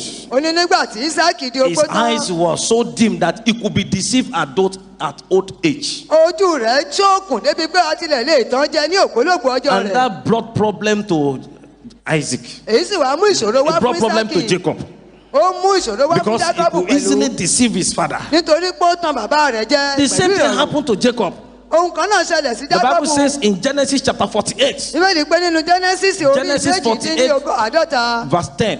ẹsẹ̀ ìkẹwàá. Now, the eyes of Israel was so poor that he could not see again. ojú rẹ̀ ó ṣe bàìbàì débi pé kò tilẹ̀ lè ríran mọ́. And Joseph brought his two children to him. Joseph wá mọ ọmọ rẹ̀ ọkùnrin méjì wá Then bá a. he lay hand on who should be the first, ó wá gbé ọwọ́ lé the ẹni back tó hand and the left hand. ó gbé ọwọ́ òsì Ephraim lẹ́ni and tó yẹ kó Manasseh. jẹ́ àkọ́kọ́ ọ̀tún lé ẹni tó yẹ kó jẹ́ You àbúrò. know what happened at that moment. ó mọ ohun tó ń ṣẹlẹ̀ ní So àkókò what are we náà. talking about? kí là ń sọ nípa The rẹ̀? Lord wanted this particular oil. He wants us to carry it even unto the old age. olúwa fẹ́ ká ní òróró yìí nínú wa títí di ọjọ́ We ogbó also wa. see a man in the Bible. a tún rí ènìyàn kan nínú First bíbélì. King chapter 14 verse 4. ìwé àwọn ọba kìíní orí First King kẹrìnlá. 14:4. Ìwé There àwọn was ọba a man called Ahijah. ọkùnrin kan wà tí a pè ní àyíjà. Jeroboam has run into trouble. Jeroboamu ti wọnú ìṣòro. He was no longer following anything, requesting for any fresh oil as his father Solomon did. Kò béèrè fún òróró ọ̀tún bàbá rẹ̀ Sólómọ́nì ti ṣe. So no more sensitivity, no more relationship with the Lord, with the children of the Lord, with the work of the Lord again. Kò ní ìbáṣepọ̀ pẹ̀lú àwọn ọmọ He Ọlọ́run has to tàbí iṣẹ́ Olúwa disguise. mọ́. Ó He láti wá told his díbọ́n. wife, Ó sọ fún aya when rẹ̀ their son was sick, nígbà tí he ọmọ said, rẹ̀ ọkùnrin "Disguise." ṣàìsàn. Ó ní kó o díbọ́n. you know that Ahijah is now blind Dí ète nítorí pé mọ̀ wípé Àhíjà ti because fọ́jú. he's old. Torí ó ti But the di Bible opó. says, Bíbélì while the wípé woman was coming, nígbà tí obìnrin náà Ahijah bọ̀, mentioned Àhíjà wá wípé the wife of Jeroboam. aya Jeroboamu. Why are you deceiving yourself? Èrèdí tó o fi ń tọ́ra Is it not rẹ because jẹ? of your son that you came? Ìṣe nítorí ọmọ rẹ tó o fi wá bí. He said, I am old, but I'm blind, but I'm not blind to the fresh oil upon me. Mo di ogbó ṣùgbọ́n ojú mi ò ṣe bàbà sí òróró Ọlọ́run lórí ayé Beloved, mi. the fresh oil is needed at every time of our life. A nílò òróró ọ̀tún ní gbogbo ìgbà ayé And when we wa. are talking about Samuel, Tábà wá ń sọ nípa Sámúẹ́lì. you know, this man also was in Shiloh. Òun pẹ̀lú wà ní Ṣílò. The Bible talked about this man, a man that carried the fresh oil every day. Bíbélì sọ nípa ọkùnrin náà tó ní òróró ọ̀tún lójoojúmọ́. When we are talking about the fresh oil, Tábà ń sọ nípa òróró ọ̀tún. we all know what oil does. Gbogbo alamọ tí òróró ń ṣe. Oil is the spirit of God that causes wonders to happen. Ó ní ẹ̀mí Ọlọ́run tó mú kí iṣẹ́ ìyanu Oil ṣẹlẹ̀. is that thing that lubricates. Ó ní ohun náà léyìí tó ń fọni mọ́. Oil keeps something afresh and keeps something to be glowing. Ó máa ń ṣe ohun kan gẹ́gẹ́ bí ọ̀tún ó sì máa ń jẹ́ kó rú You sókè. know, oil and the motor, Òróró ó jẹ́ ohun àfọ̀mọ́ àbí tí they wọ́n are kọ́ very, rìn. very important. Ó ṣe pàtàkì púpọ̀. When your oil pump must be supplying oil every day, or else the engine will be knocked. Bí bẹ́ẹ̀ kọ́, ìtí ṣe ohun ẹ̀rọ inú ọkọ̀ ó lè kọ́ṣẹ́ nígbà So, tí ò bá sí òróró nínú rẹ̀. As engine of a vehicle needed oil every day, Gẹ́gẹ́ bí ẹ̀rọ tó wà nínú ọkọ̀ You ṣe and nílò I òróró as a lójoojúmọ́. Christian, Èmi àtẹ̀yìn we gẹ́gẹ́ bí need Kìrìsìtẹ́nì. fresh oil every day. A nílò òróró ọ̀tún lójoojúmọ́. Beloved, Olùfẹ́. when we are talking about this fresh oil, A bá ń sọ nípa òróró ọ̀tún yìí. what are the functions of this fresh oil? Kí ni àwọn iṣẹ́ òróró ọ̀tún? Why must we ask for this fresh oil? Èrèdí tá a fi bèrè fún òróró ọ̀tún. I want you to close your eyes and raise your right Mo fẹ́ kó di hand. ojú rẹ kó gbé ọwọ́ Say, ọ̀tún rẹ. oh God, Wípé Ọlọ́run before I leave this place, kí n tó kúrò níbí yìí. anoint me afresh. Òróró yàn mí lọ́tún. In the name of Jesus. Ní orúkọ Jésù. Open your mouth and pray it. Ẹlẹ́nu yẹn gbàdúrà. Anoint me afresh Òróró yàn mí lọ́tún. before I leave this Kí n place. tó kúrò níwájú rẹ. Before I leave this Kí n place. tó kúrò níhìn yìí. In the name of Jesus. Ní orúkọ Jésù. In Jesus' name we pray. Ní orúkọ Jésù la So what are the functions of the oil? Kí ni àwọn iṣẹ́ òróró? Don't forget, Ẹ má gbàgbé. we say oil represents the move of God Ó rọ́pò rírìn Ọlọ́run. and the Holy Spirit in a man's life. Àti ẹ̀mí mímọ́ nínú ayé ènìyàn. Oil keep you afresh and give you fresh relationship with God every day. Òróró yóò sọ yín di ọ̀tun yóò sì wá jẹ́ kẹ́ máa ní ìbáṣepọ̀ pẹ̀lú Oil Ọlọ́run makes the lójoojúmọ́. yokes coming around you to be broken with ease. Yóò mú kí àwọn àjàgà kó máa fọ́ pẹ̀lú ìrọ̀rùn. Now, the book of Psalm 89. Ìwé orin We Dáfídì. want to pray. Psalm Orí 89. kọkàndínní The book of ọgọ́rùn-ún. Psalm 89. The Bible Kọkàndínní says, àádọ́rùn-ún. Psalm 89 Ìwé orin from Dáfídì. verse 20. Orí kọkàndínní àádọ́rùn-ún Psalm láti ẹsẹ̀ 89. ogún. Are we there? Orí kọkàndínní Let's read from verse àádọ́rùn-ún. 20. The Bible says, I have found my servant David. Láti ẹsẹ̀ With my ogún. holy oil have I anointed him. With him, with whom my hand shall be what? Èmi Be ti Dáfídì established. ránṣẹ́ mi. Òróró My mímọ́. arm shall strengthen him. Let's read 22 together. The enemy shall not outwit him, nor the son of the wicked afflict him. I will beat down his foes upon his face and plague those who hate him. Níwájú rẹ̀. My Èmi ó yọ̀ faithfulness and my mercy àwọn tó èmi ó shall yọ̀ be àwọn with tó him. kórìíra rẹ̀ lẹ́nu. And in my name his horn shall be exalted. Yóò wà pẹ̀lú rẹ̀ títí láé. Also I Ní will orúkọ set mi, his hand bí a over gbé the ìwo sea, rẹ̀ sókè. and his right hand over the rivers, and he shall cry unto me, You are my Father, my God, and the rock of my salvation. Praise the Lord. When you read it continuously, Tẹ́ bá ń kà á even to the tẹ̀síwájú, end of that particular verse, dé òpin or to àyọkà yẹn. 37, just because of our time, you will see so many things that the oil carries. ẹ rí ọ̀pọ̀lọpọ̀ ohun tí òróró mú dání. David was anointed once. Dáfídì ó jẹ́ ẹni tí a ti fàmì He olóyàn. was anointed once. Ó jẹ́ ẹni tí a fàmì But he olóyàn. learned something from the life of the man who anointed him. Ó kẹ́kọ̀ọ́ nǹkan láti ọ̀dọ̀ ẹni náà tó fòróró yàn. That's Samuel. Sámúẹ́lì. Just like the oil of God is flowing upon our Father in the Lord, Bí òróró Ọlọ́run lórí àbáwá nínú and is Olúwa. flowing to every faithful followers of the Mountain of Fire and Miracle Ó sì Ministry. wá ń ṣàn lórí gbogbo ẹni tó jẹ́ ọmọ ìjọ orí òkè náà. So what tí ó are we yanu. talking about? Kí là ń sọ nípa rẹ̀? David grew from just being an ordinary king. Dáfídì ó dàgbàsókè láti He ọ̀dọ̀ became ọba. a priest. Ó wá di àlùfáà. Not only that, he was a warrior. Ó tún wá jẹ́ He was a jagunjagun. champion. Ó He jẹ́ was a akíkanjú. prophet. He Ó was jẹ́ a wòlíì. musician. Ó jẹ́ akọrin. So what are we talking about? Kí là ń sọ nípa The same rẹ̀? thing we find in the life of Samuel. Ohun kan náà la rí nínú ayé Sámúẹ́lì. The man was so having that oil, he doesn't want what happened to Eli, that Eli slept one night and his eyes became dark to happen to him, that so that his territory was guided. The Bible says one day Saul was pursuing David, Sọ́ọ̀lù ń lé Dáfídì. and when he got to the entrance of Naioth, Nígbà tó wá dé ẹnu he bodè got Náótì, arrested by the Holy Ghost, ẹ̀mí mímọ́ mú un so. but he naked himself, Ṣùgbọ́n wá tú ara rẹ̀ sí because òò. you cannot catch a man with fresh oil like Torí that. pé ẹ ò lè mú ènìyàn pẹ̀lú I òwúrọ̀ pray bẹ́ẹ̀. for somebody that the amen can be Mo louder. gbàdúrà fún ẹni tí The àmì fresh rẹ̀ lọ́sọ̀. oil Òróró that will distinguish you and Yóò I. jẹ́ èmi àtẹ̀yìn Receive in the name of Jesus. Àgbà ní orúkọ Jésù. Beloved, what are we talking about? Olùfẹ́ kí là ń sọ nípa Why rẹ̀? desperate for fresh oil? Èrèdí tí a fi ní ìtara fún òróró. We see all those things in the book of that Psalm 89 that we read. A ó rí nínú ìwé orin Dáfídì kọkàndínláàdọ́rùn. The oil of yesterday is not sufficient for today. Òróró ti àná ò tó fún tòní. The Bible says it must not go out at all. Bíbélì pé kò gbọdọ̀ gbẹ rárá. It must be burning. Ó gbọdọ̀ máa jò. You may not understand what I'm talking about. Ohun tí mò ń sọ lè má yé You yín. were talking about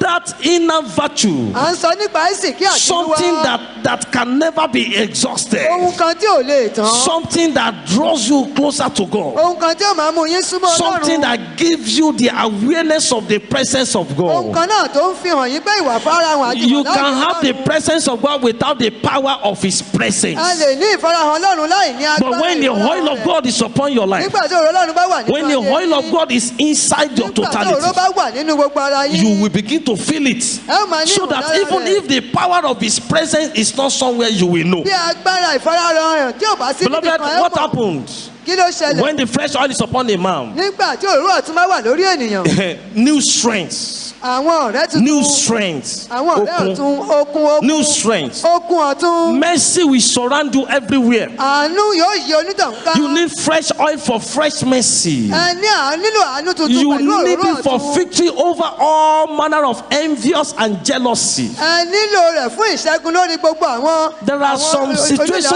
you don't respond to. You know that what they are fighting is the oil. Àwọn ipò kan wà tí ò yẹ kẹ́ tilẹ̀ dá sí ẹ mọ̀ pé It òróró ni says wọ́n máa jà. anointing makes difference. Wọ́n ní ìfàmìlóyàn máa ń mú That ìyàtọ̀ oil wá. is the anointing of God upon you. Òróró yẹn ni ìfàmìlóyàn The Bible says by the reason of the anointing, Bíbélì pé nípa the ti yoke shall be òróró yàn, broken. ó ní àjàgà Beloved, yóò fọ́. we are neglecting something God wants us to cry for. À ń fi ohun kan à ń pa á tì ohun tí Olúwa fẹ́ When fẹ́ the kígbe fresh fún. oil is there, Nígbà tí òróró ọ̀tún bá wà you will be níbẹ̀, growing and glowing in ẹ favor. ó máa bú gbàmù nínú ojú rere. When ẹ sì máa the dàgbà fresh sókè. oil is there, Nígbà tí òróró ọ̀tún bá it wà makes you níbẹ̀, to stand out where others will be stranded. yóò mú kẹ́ ẹ tayọ níbi tí àwọn kan bá ti rìn It kiri. makes you to maintain good relationship even in a chaotic Yóò mú environment. kẹ́ ẹ ní ìbáṣepọ̀ tó dán mọ́rán pẹ̀lú Ọlọ́run. Look at that man that our father and the Lord told us the story. Níta bá ní Olúwa sọ fún wa. The people in his environment, Àwọn kan tó wà ní our agbègbè father and the wọn. Lord said, is it not nice? Does it not greet people? Wọ́n ní ṣé kì í ṣe àwọn èèyàn nìyí ni. Does it not nice to people? Ǹjẹ́ òun ò dára sí àwọn ènìyàn This is nìyí? very nice, very humble. Àwọn ló rẹ̀ ó ní Very humble. onírẹ̀lẹ̀ ní o. We look for me, Onírẹ̀lẹ̀ ní no o. way. Very humble. Onírẹ̀lẹ̀ ní o. He had a good relationship,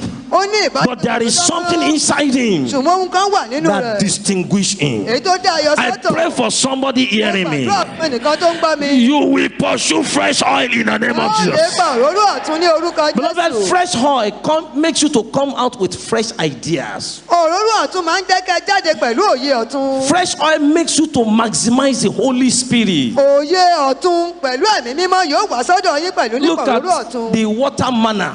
Ẹ wo Look omi at the mọ́nà. palm of change and look Ẹ at wo the ẹgbẹ́ water gbọ́dọ̀ of lọ́wọ́. fire. Ẹ wo omi náà. Our Father and the Lord was still saying in on the convention day, there's going to be 3 manna water on a day. Ní ọjọ́ ìpàgọ́, omi mọ́nà mẹ́ta ìpàgọ́. The oil has been deposited, and the giver of the oil has ratified it. Nínú ayé wọn. And you will see signs and wonder because the oil is available. I pray for somebody in your business, in your encounter, in your environment, in that particular thing you are doing, the oil to maximize God. Receive. Say fresh oil that will make me uncommon in my environment. Fresh oil that will waste my wasters. I receive in the name of Jesus. Say it in Jesus' name. So what are we talking about? You need fresh oil for you to become a spiritual mother and father in the Lord. It's not by age. The Bible says in the book of 2 Kings chapter 6 verse 8. Down. The Bible says that particular Ben-Hadad was making problem with the Assyria. They were making problem to wipe out the Israelites. But each time he plans his wickedness, Elisha always hears it in his own bedroom. Elisha always come out with a fresh discovery. His spiritual antenna is at work because of the fresh oil. They came to arrest him with fresh oil.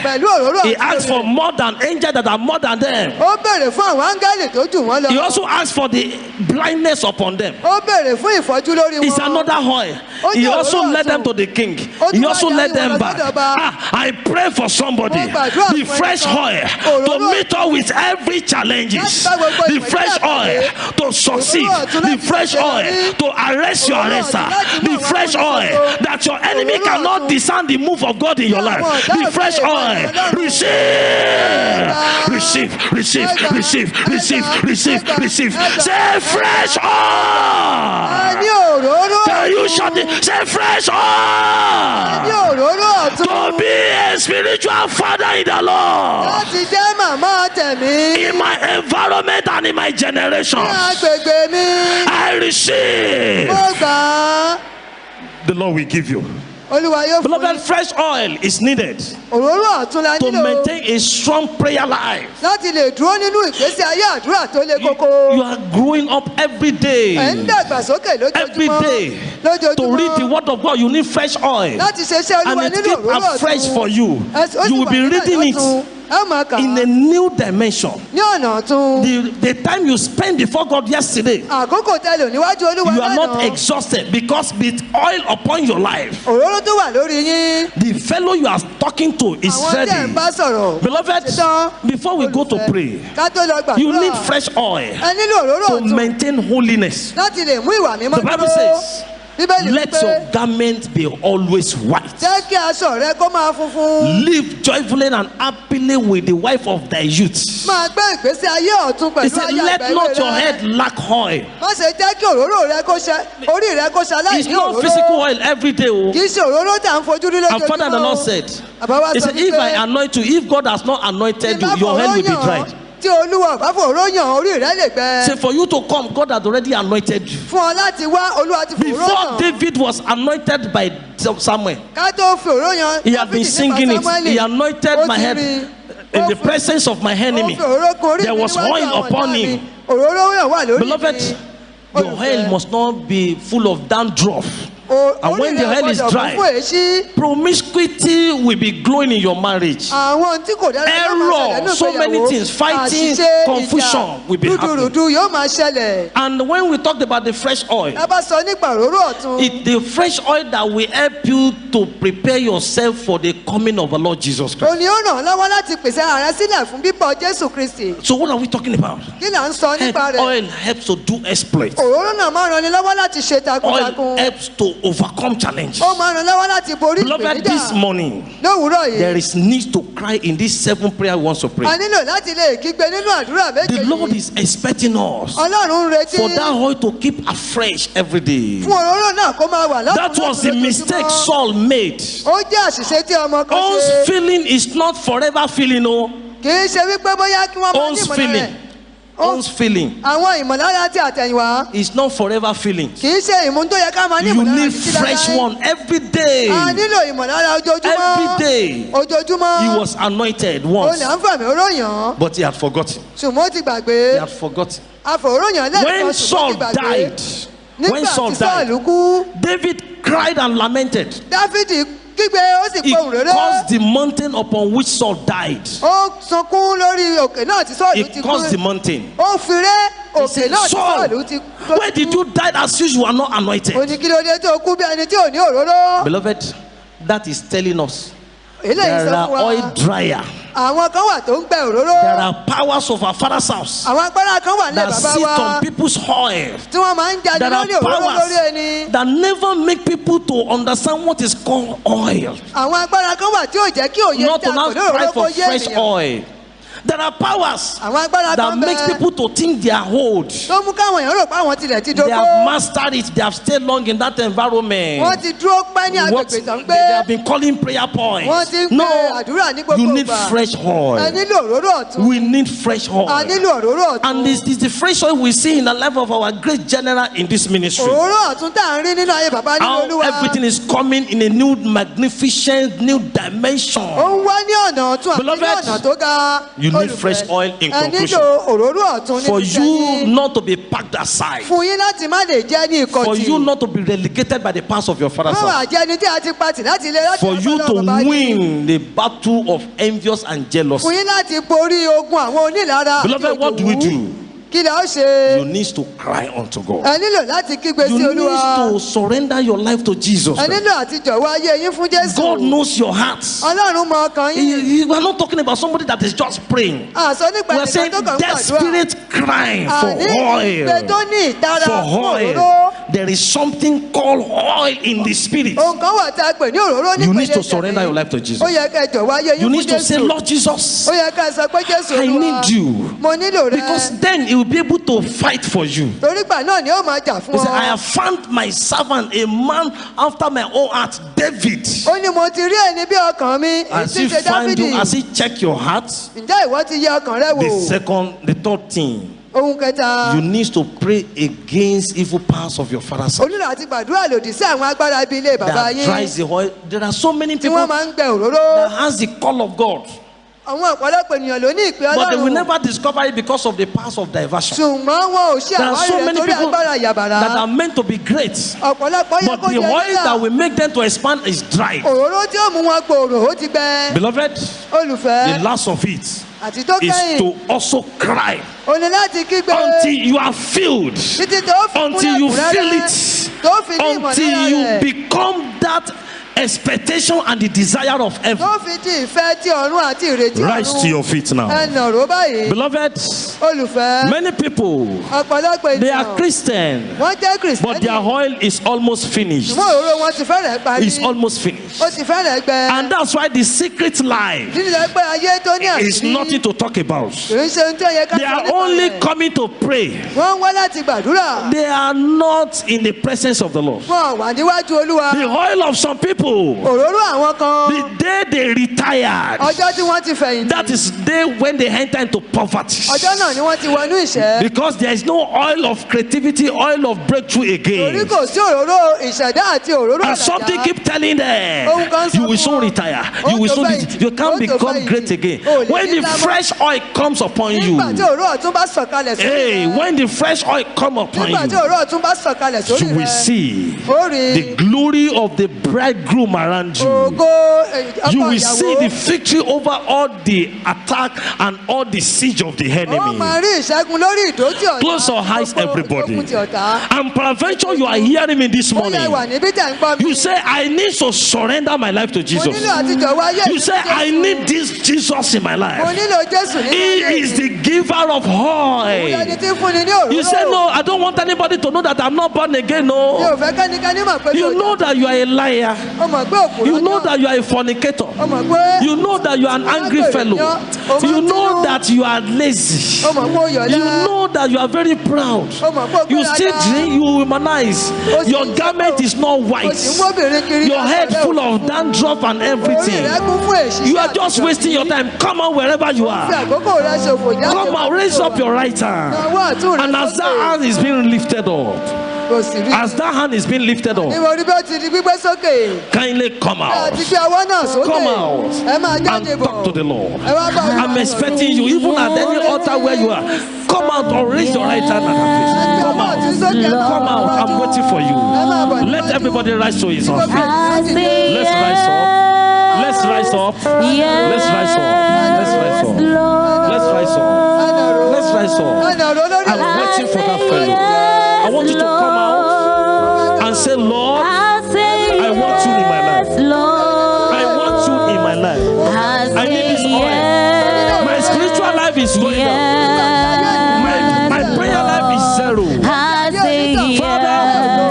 Forgive me. Talk to the Lord. I want you to come out.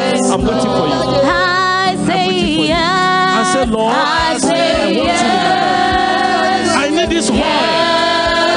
I need this oil that comes from within. That comes from the Holy Ghost. Thank you, Savior. Thank you, Savior.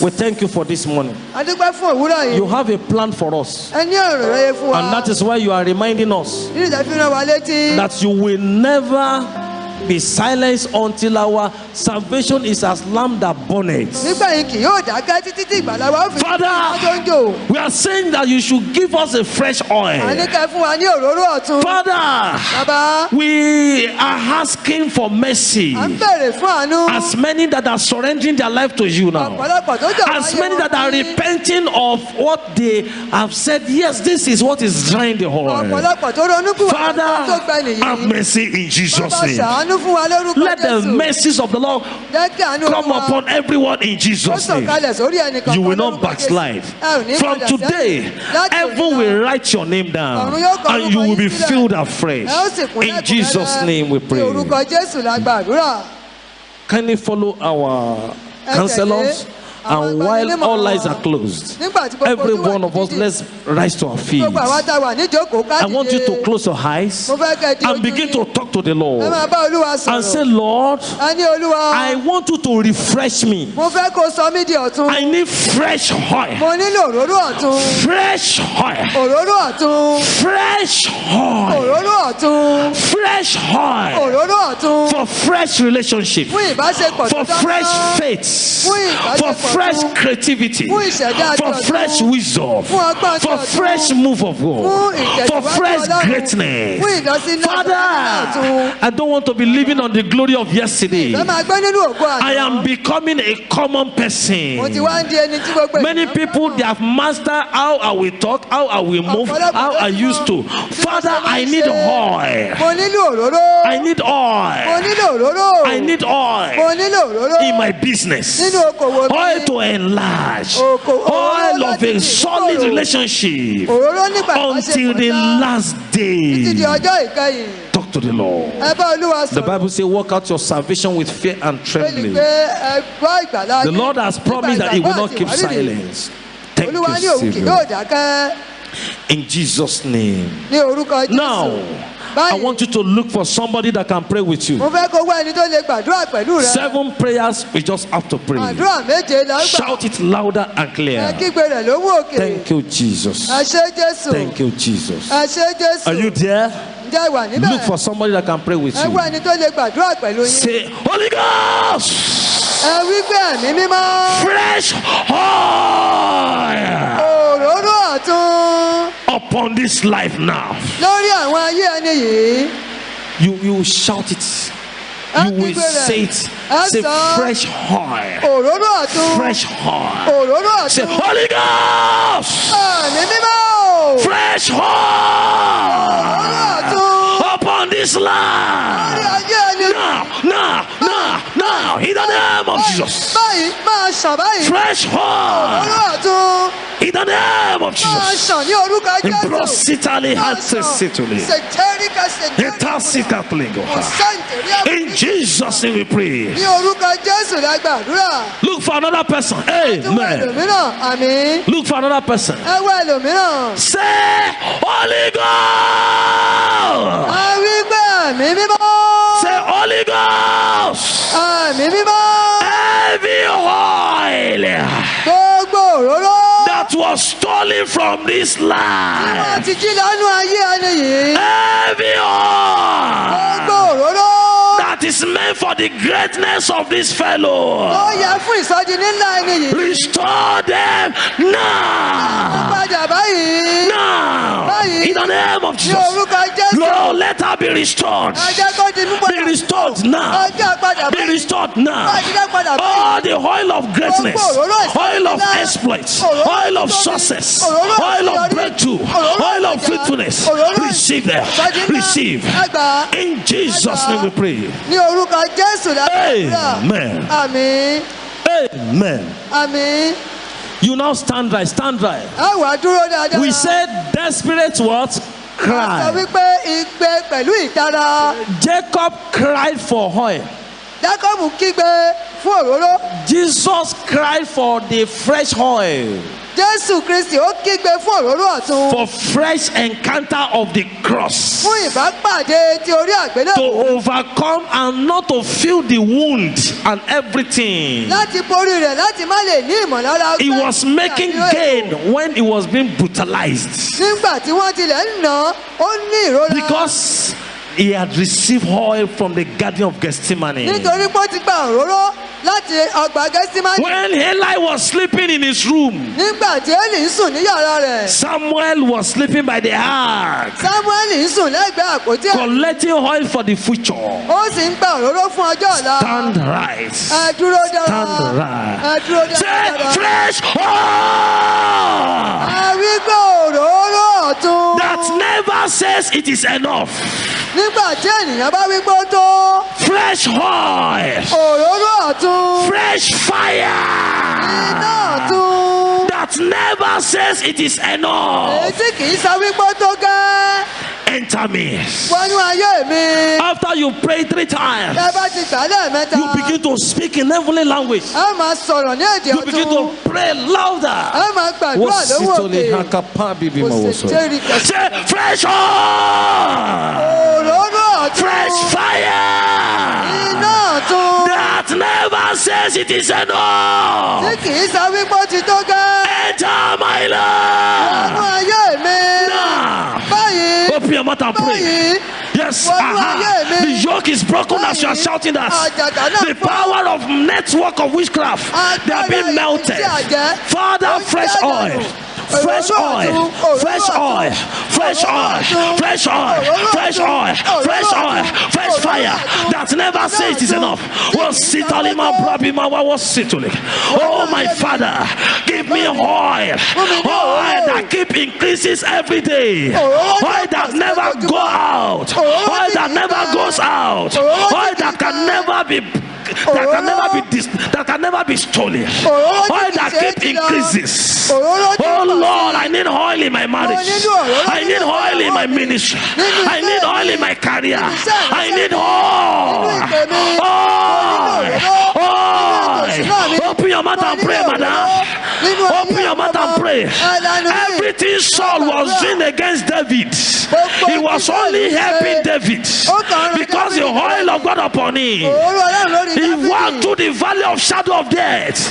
He feared no evil. Oil to overcome. Oil.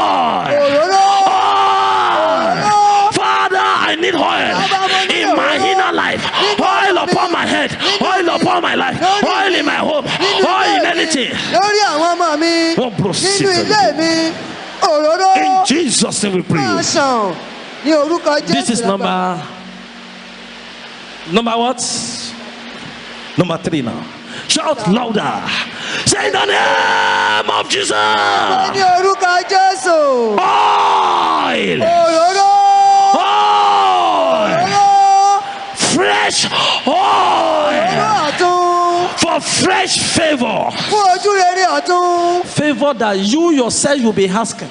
débi pé ẹ̀yin kan máa béèrè. Mary was, how can this happen? Angel said, this is a fresh one. You have been highly favored. ó ní àti ṣe ọ́ ní ojú rere tó ga. Say, fresh oil òróró ọ̀tun for fresh favor. fún ojú rere ọ̀tun. Fresh oil òróró for ọ̀tun fresh promotions. fún ìgbéga ọ̀tun. Fresh òróró oil ọ̀tun for all round victory.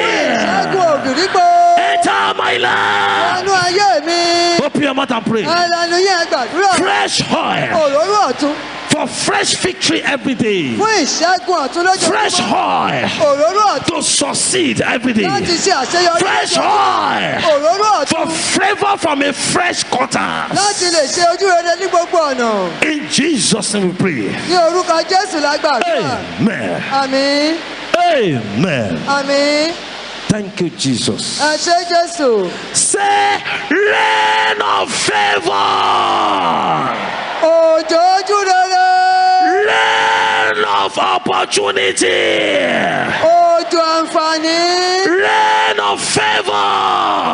òjò ojú rere. Fresh rain of favor. òjò ojú rere láti. Fresh rain of opportunity. òjò àtún fún àǹfààní rere. To disgrace those who hate me. láti dójú ti àwọn tó kórìíra mi. To disgrace my problem. láti dójú ti ìṣòro mi. Enter me now. wọnú ayé mi báyìí. Open your mouth and pray like that. àdánù yẹn gbàdúrà. Yes, fresh favor. ojú rere Fresh ọ̀tun. opportunity. àǹfààní ọ̀tun. Fresh advantages. àwọn àǹfààní ọ̀tun. ìṣe rere In lọ́tun. Jesus' name we pray. ní orúkọ Jésù. Amen. àmín. This is number 5 now. Thank you, Jesus. ẹ ṣé. Thank you, Jesus. The Bible says, by the reason of the anointing, bẹ́ẹ̀ni pé nípa the ìfàrọ̀rọ̀ yoke shall be yàn, broken. àjàgà yóò When it's in your life, they bind them in the prison, wọ́n dè wọ́n mọ́ túbú. but they were talking outside. ṣùgbọ́n wọ́n ń sọ̀rọ̀ níta. They could not be banned. wọn ò lè They dè wọ́n o. got Peter arrested again. wọ́n tún mú Pétérù. He was sleeping ó ń sùn. because he recognized the oil inside wọ́n him. dá òróró náà mọ̀ lórí rẹ̀. Jesus was sleeping in the boat. Jésù ń sùn nínú ọkọ̀. Stand right now. ẹ dúró ti rí. Raise your two hands. ẹ gbé ọwọ́ sókè. Say, oil of deliverance. òróró ìtúsílẹ̀. Can you shout it louder? òróró ìtúsílẹ̀. Fresh oil of deliverance. àtún òróró ìtúsílẹ̀. Enter my life nínú ayé mi. and break my yoke. sì fọ́ àjàgà mi. Break my yoke. àjàgà mi. Break my yoke. àjàgà mi. In the name of ní Jesus. orúkọ Jésù. Open your mouth and pray. ẹlẹ́nu yẹn gbàdúrà.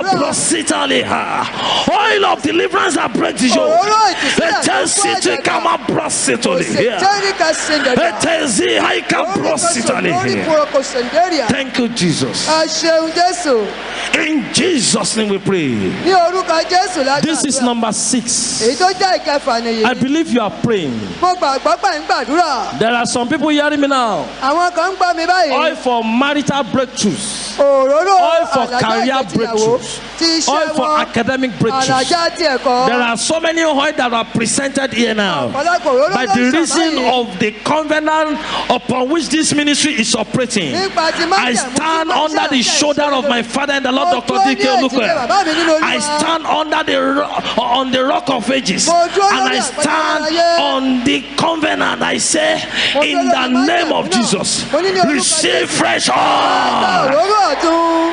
I say, you and I èmi àtẹ̀yìn. receive fresh Gba oil. òróró ọ̀tún. That fellow hearing me or watching me, Ẹni tó that ń gbọ́ fellow, mi, tó ń wò mí. I say, receive the oil. òróró ọ̀tún. In the name of Jesus. Ní orúkọ Jésù. I got the river of life, hey, flowing out of me. Make the blind to see, make the lame to walk. It opened the prison gate, setting captive free. I got the river of life, oh, flowing out of me. I got the river, I got the river of life, flowing out of me. Hey. Make the lame to walk, Oh yes. Hey. and the blind to see. Oh, he opens the prison gate. Oh, Set the captive free. oh, sit a lega. I got the river of life. Oh, Flowing sing it to my out of time. me. The Lord is fooling somebody. Hey, I got the river of life oh, flowing out of me. oh, sit a Make the blind to see Hey, and the lame to walk. it opens the prison gate. Oh, Set the captive free. I got the river of life flowing out of me. shout this prayer louder now. Ẹ kígbe eléyìí báyìí. Thank you, Ẹ Jesus. ṣé Jésù. Say, by the reason of anointing, Nípa ìfàmì òróró yẹn. anything I lay my hand upon shall prosper. Ohun yòówù tí mo bá dé ọwọ́ mi lé yóò By ṣe. the reason of anointing, Nípa ìfàmì òróró yẹn. anyone that rises against me shall be wasted. Ẹnikẹ́ni tó bá dìde lòdì sí mi yóò ṣòfò. By the reason of anointing, Nípa ìfàmì òróró yẹn. I shall be fruitful. Èmi yóò sèso rere. I shall Èmi succeed. yóò ṣàṣeyọrí. By the reason of Nípa anointing, ìfàmì òróró yẹn. any direction I face, Gbogbo ibi tí mo bá kọjú sí. it shall be fresh favor, Yóò jẹ́ ojú rere fresh ọ̀tun. victory. Ìṣẹ́gun Open your mouth and ọ̀tun. begin to prophesy. Hallelujah. That's the second to the last. Begin to prophesy. máa sọ àsọtẹ́lẹ̀ Begin to sáyé. prophesy. Ẹ máa sọ I connect àsọtẹ́lẹ̀. fresh oil. Mo so I pọ̀ mọ́ connect òróró fresh ọ̀tun. oil. Mo I so command pọ̀ mọ́ healing òróró upon my ọ̀tun. family, Mo upon my so home, pọ̀ upon mọ́ my destiny. ìwòsàn, I command ìṣerere, breakthroughs. I command àlàjá, productivity. I àṣeyọrí command testimony lórí ìdílé by the mi. covenant that established this Nípa ministry. májẹ̀mú tó I fìdí connect the sọ̀rọ̀ fresh ìmúlẹ̀. oil. Mo gba No òróró power ọ̀tun. will waste me. Kò sí agbára I shall tí ó not be fi mí wasted. ṣòfò. The Lord will Àti yóò fight for me. fọwọ́ mi ṣòfò. Though I walk through the Àti valley of yóò shadow fi of mí death, ṣòfò. I fear no evil. Mo rìn nínú From ìtìsí today, òtítọ́. I receive fresh Èmi kò grace, bẹ̀rù ibi fresh kan. favor, fresh Mo power, gbàdúrà rere fresh ọ̀tun. strength, fresh Mo gba honor, agbára fresh ọ̀tun. glory, Mo fresh gba ògo protection. ọ̀tun. Yes, Ààbò from ọ̀tun. today, Láti òní lọ. there shall be favor. Ojú rere There yóò shall wà. be expansion. Mo ní ìbúkọ̀ Enemy will yóò not wà. outwit me. Àwọn ọ̀tá Open kì your mouth yóò and fà pray. mí tu. Thank you, Ẹlẹ́nu yín ẹ Savior. gbàdúrà. In Ẹ ṣé Jesus' Olùgbàlà. name. Ní orúkọ If you Jésù. believe that, shout a louder hallelujah. Hallelujah. This is the last prayer. Èyí tó káyìn nìyí. But before you pray the last prayer, Ká tó gba ilé èyí tó káyìn. join your hand left and right. Ẹ sọ ọwọ́ yín pọ̀ lọ́tún. Say MFM coming convention A ní ìpàgọ́ orí òkè náà ṣèyanu tó ń and bọ̀. all our programs in this Àti year gbogbo ìpàdé wa lọ́dún. shall be glorious. Yóò ní ògo.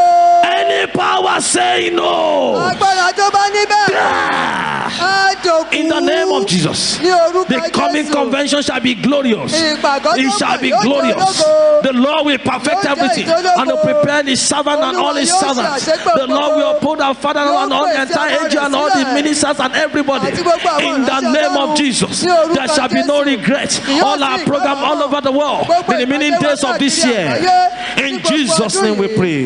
Ní orúkọ You Jésù. pray the last one before you now pray for yourself. Ẹgbàá tó káyìn kẹ́tọ́. Say Dr. DK Olukoya. Ẹni dókítà díkè Say Olúkọ̀yà. Dr. DK Olukoya.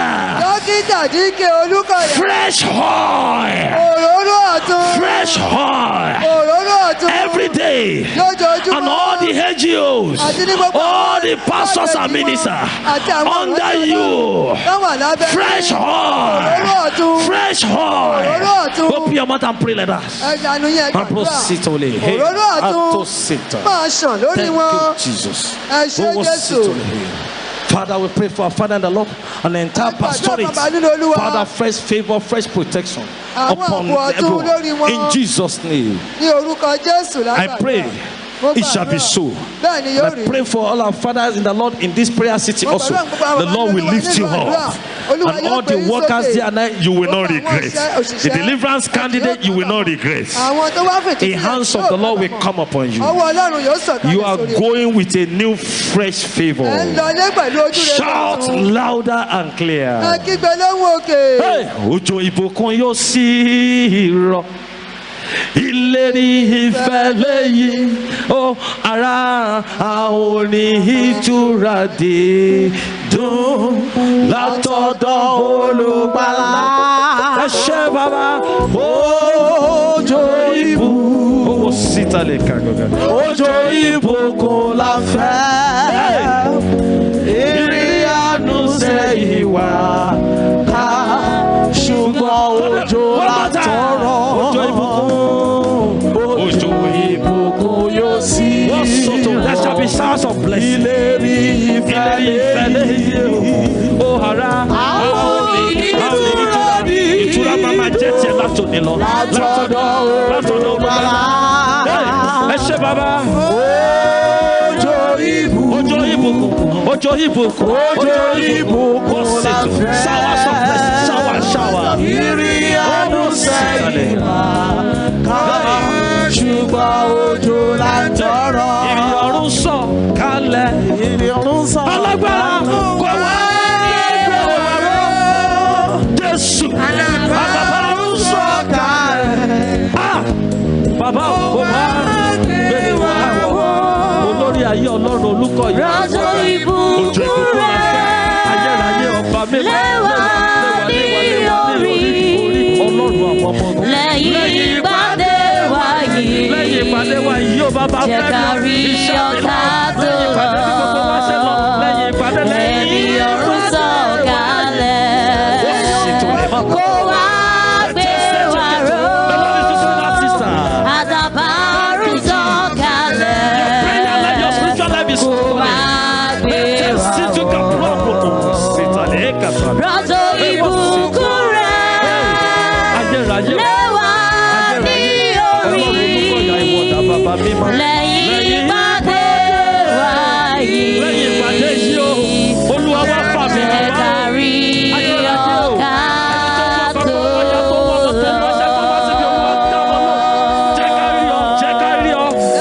Thank you, Savior. You pray the last prayer. You will bring out your tithe and your offering. You're going to pray on that. This rain is working for signs and wonder on behalf of somebody. It's a rain of disgrace for your enemy.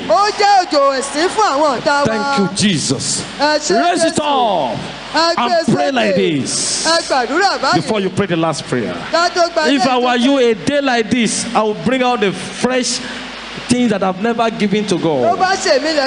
Raise it up wherever you are. Raise something special for God. Give it to Him as if you are seeing Him.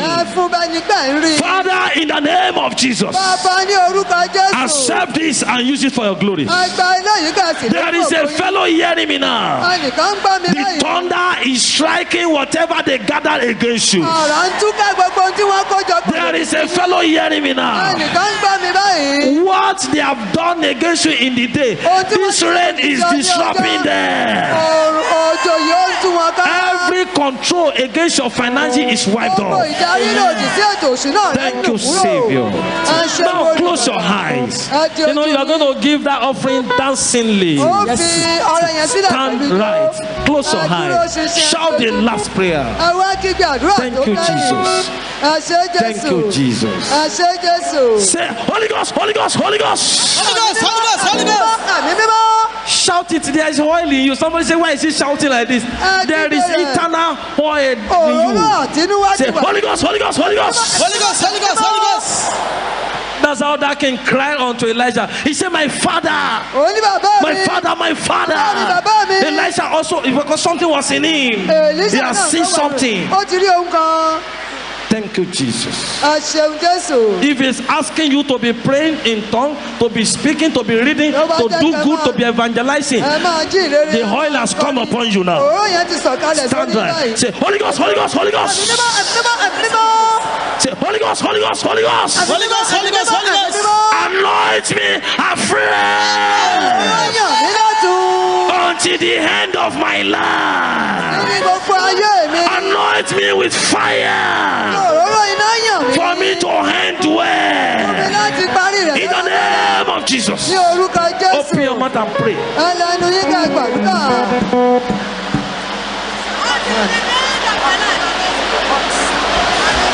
In Jesus' mighty name we pray. Amen. I know you have received fresh oil. I want you to shout three wonderful hallelujah. Hallelujah. Thank you, Jesus. Yes, your hands to the King of Kings, to the Ancient of Days. Thank you, Jesus.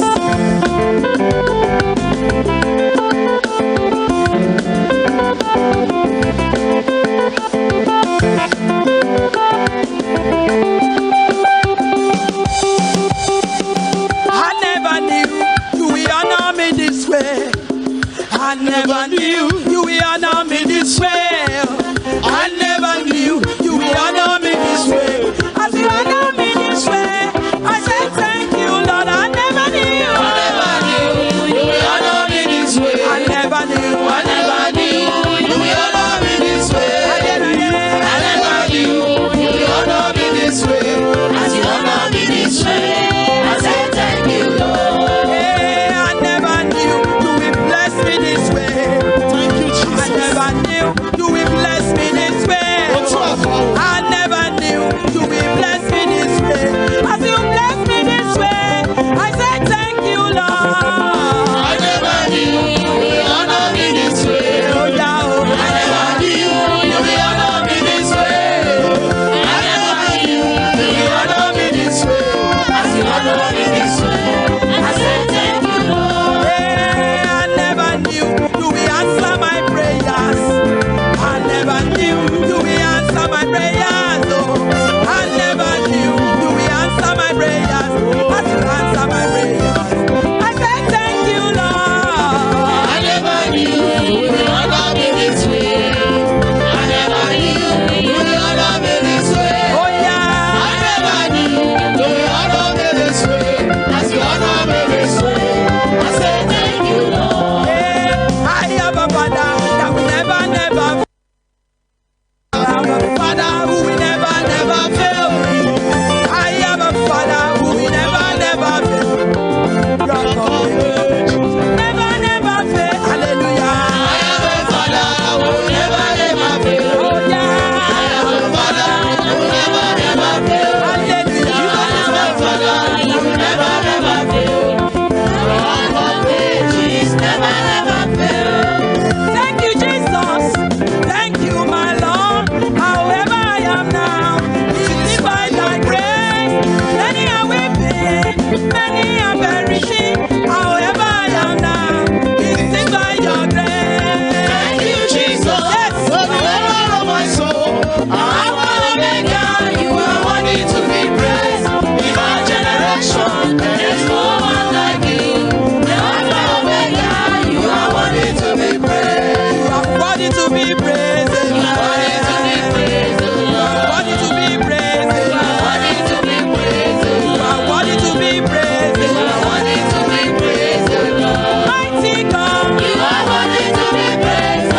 on your feet. Your hands, your hands, your hands, your hands, your hands. Shake, shake, shake, shake, shake, shake, shake, shake, shake. Thank you, Jesus. Ọlọ́run àgbáyé. You are mighty. Ṣé báyìí lè fojú ọ̀run? Ṣàṣọ̀bọ̀rà. Ṣé báyìí lè fojú ọ̀run? Ṣàṣọ̀bọ̀rà. Ọlọ́run àgbáyé. You are mighty. You are mighty, oh. I say you are mighty, oh. I say you are mighty, oh. Ọlọ́run Babalọ́lá, I say you are mighty, oh. Ọlọ́run Olúkọ̀yà, I say you are mighty, oh. Àwí bẹ́ẹ̀ ṣe bẹ́ẹ̀. Ológo dídá, oh you are mighty, oh. Ọba tí ò jẹ́ ká tọrọ jẹ, ọba tí ò jẹ́ ká gbọ́mọ sí. Oh you are mighty, oh. Daddy you are mighty, oh. Ọkọ àjẹ́, ọkọ oṣó, arógun dáadé o, arógun yọ, kìnìún ẹ̀yà Júdà, Ọlọ́run Olúkọ̀yà, Ọlọ́run Babalọ́lá o. Oh you are mighty, oh. I say you are mighty, oh. I say you are mighty, oh. I say you are mighty, oh.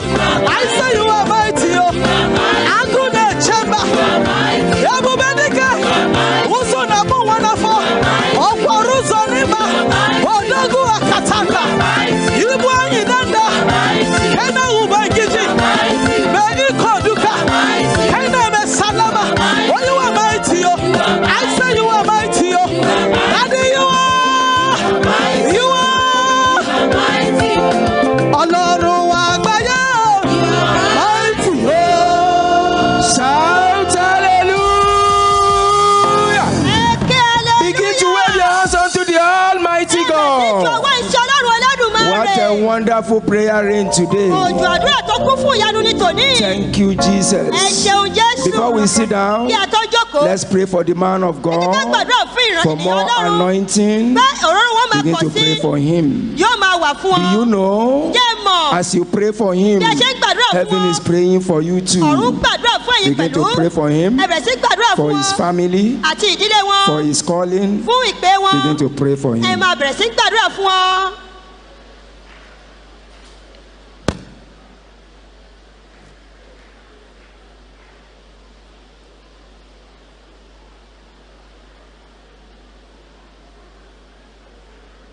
In Jesus' mighty name we pray.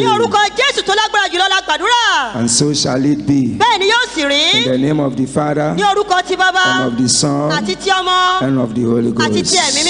Because you have prayed for him, fresh anointing shall be your portion. In the name of Jesus. Lord Jesus! Shout it, let me hear you. Press button of success for me. Lord Jesus! Press button of success for me. In the name of Jesus. When that is done, wherever you go, favorable doors will be open on its own accord. Because oil of favor is raining in your life, is flowing in your life. Lord, press button of success for me. Lord, press button of success for me.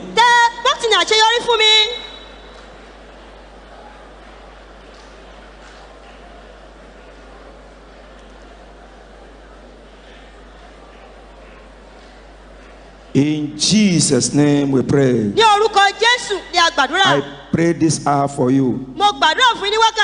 Power of your father's house. Power of your mother's house. Power of your place of birth.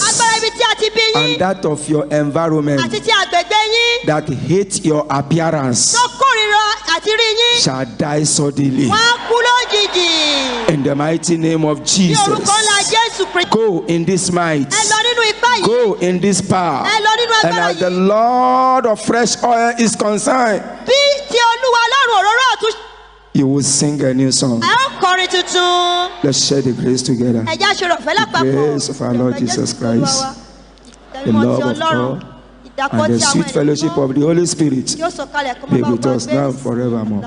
Amen. Surely, goodness and mercy shall follow all the days of our life, and we shall dwell in the house of the Lord forever and ever. Amen. Shout 3 powerful hallelujah! Hallelujah! Hallelujah! Hallelujah!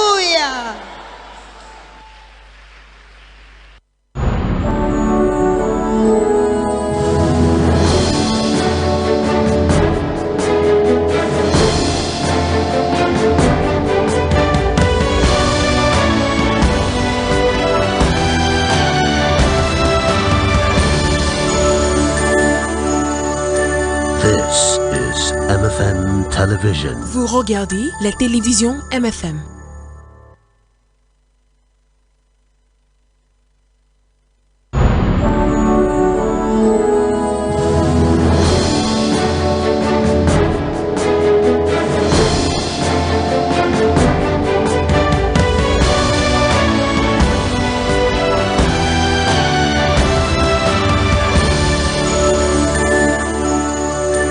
This is MFM Television. Vous regardez la télévision MFM.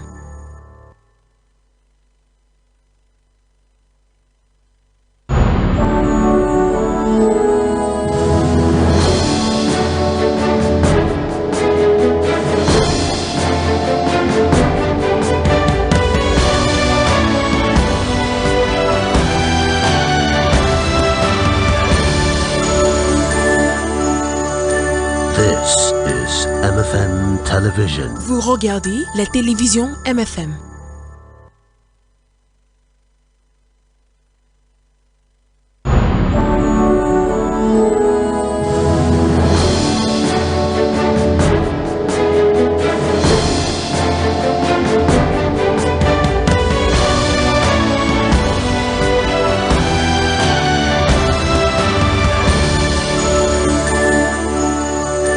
This is MFM Television. Vous regardez la télévision MFM.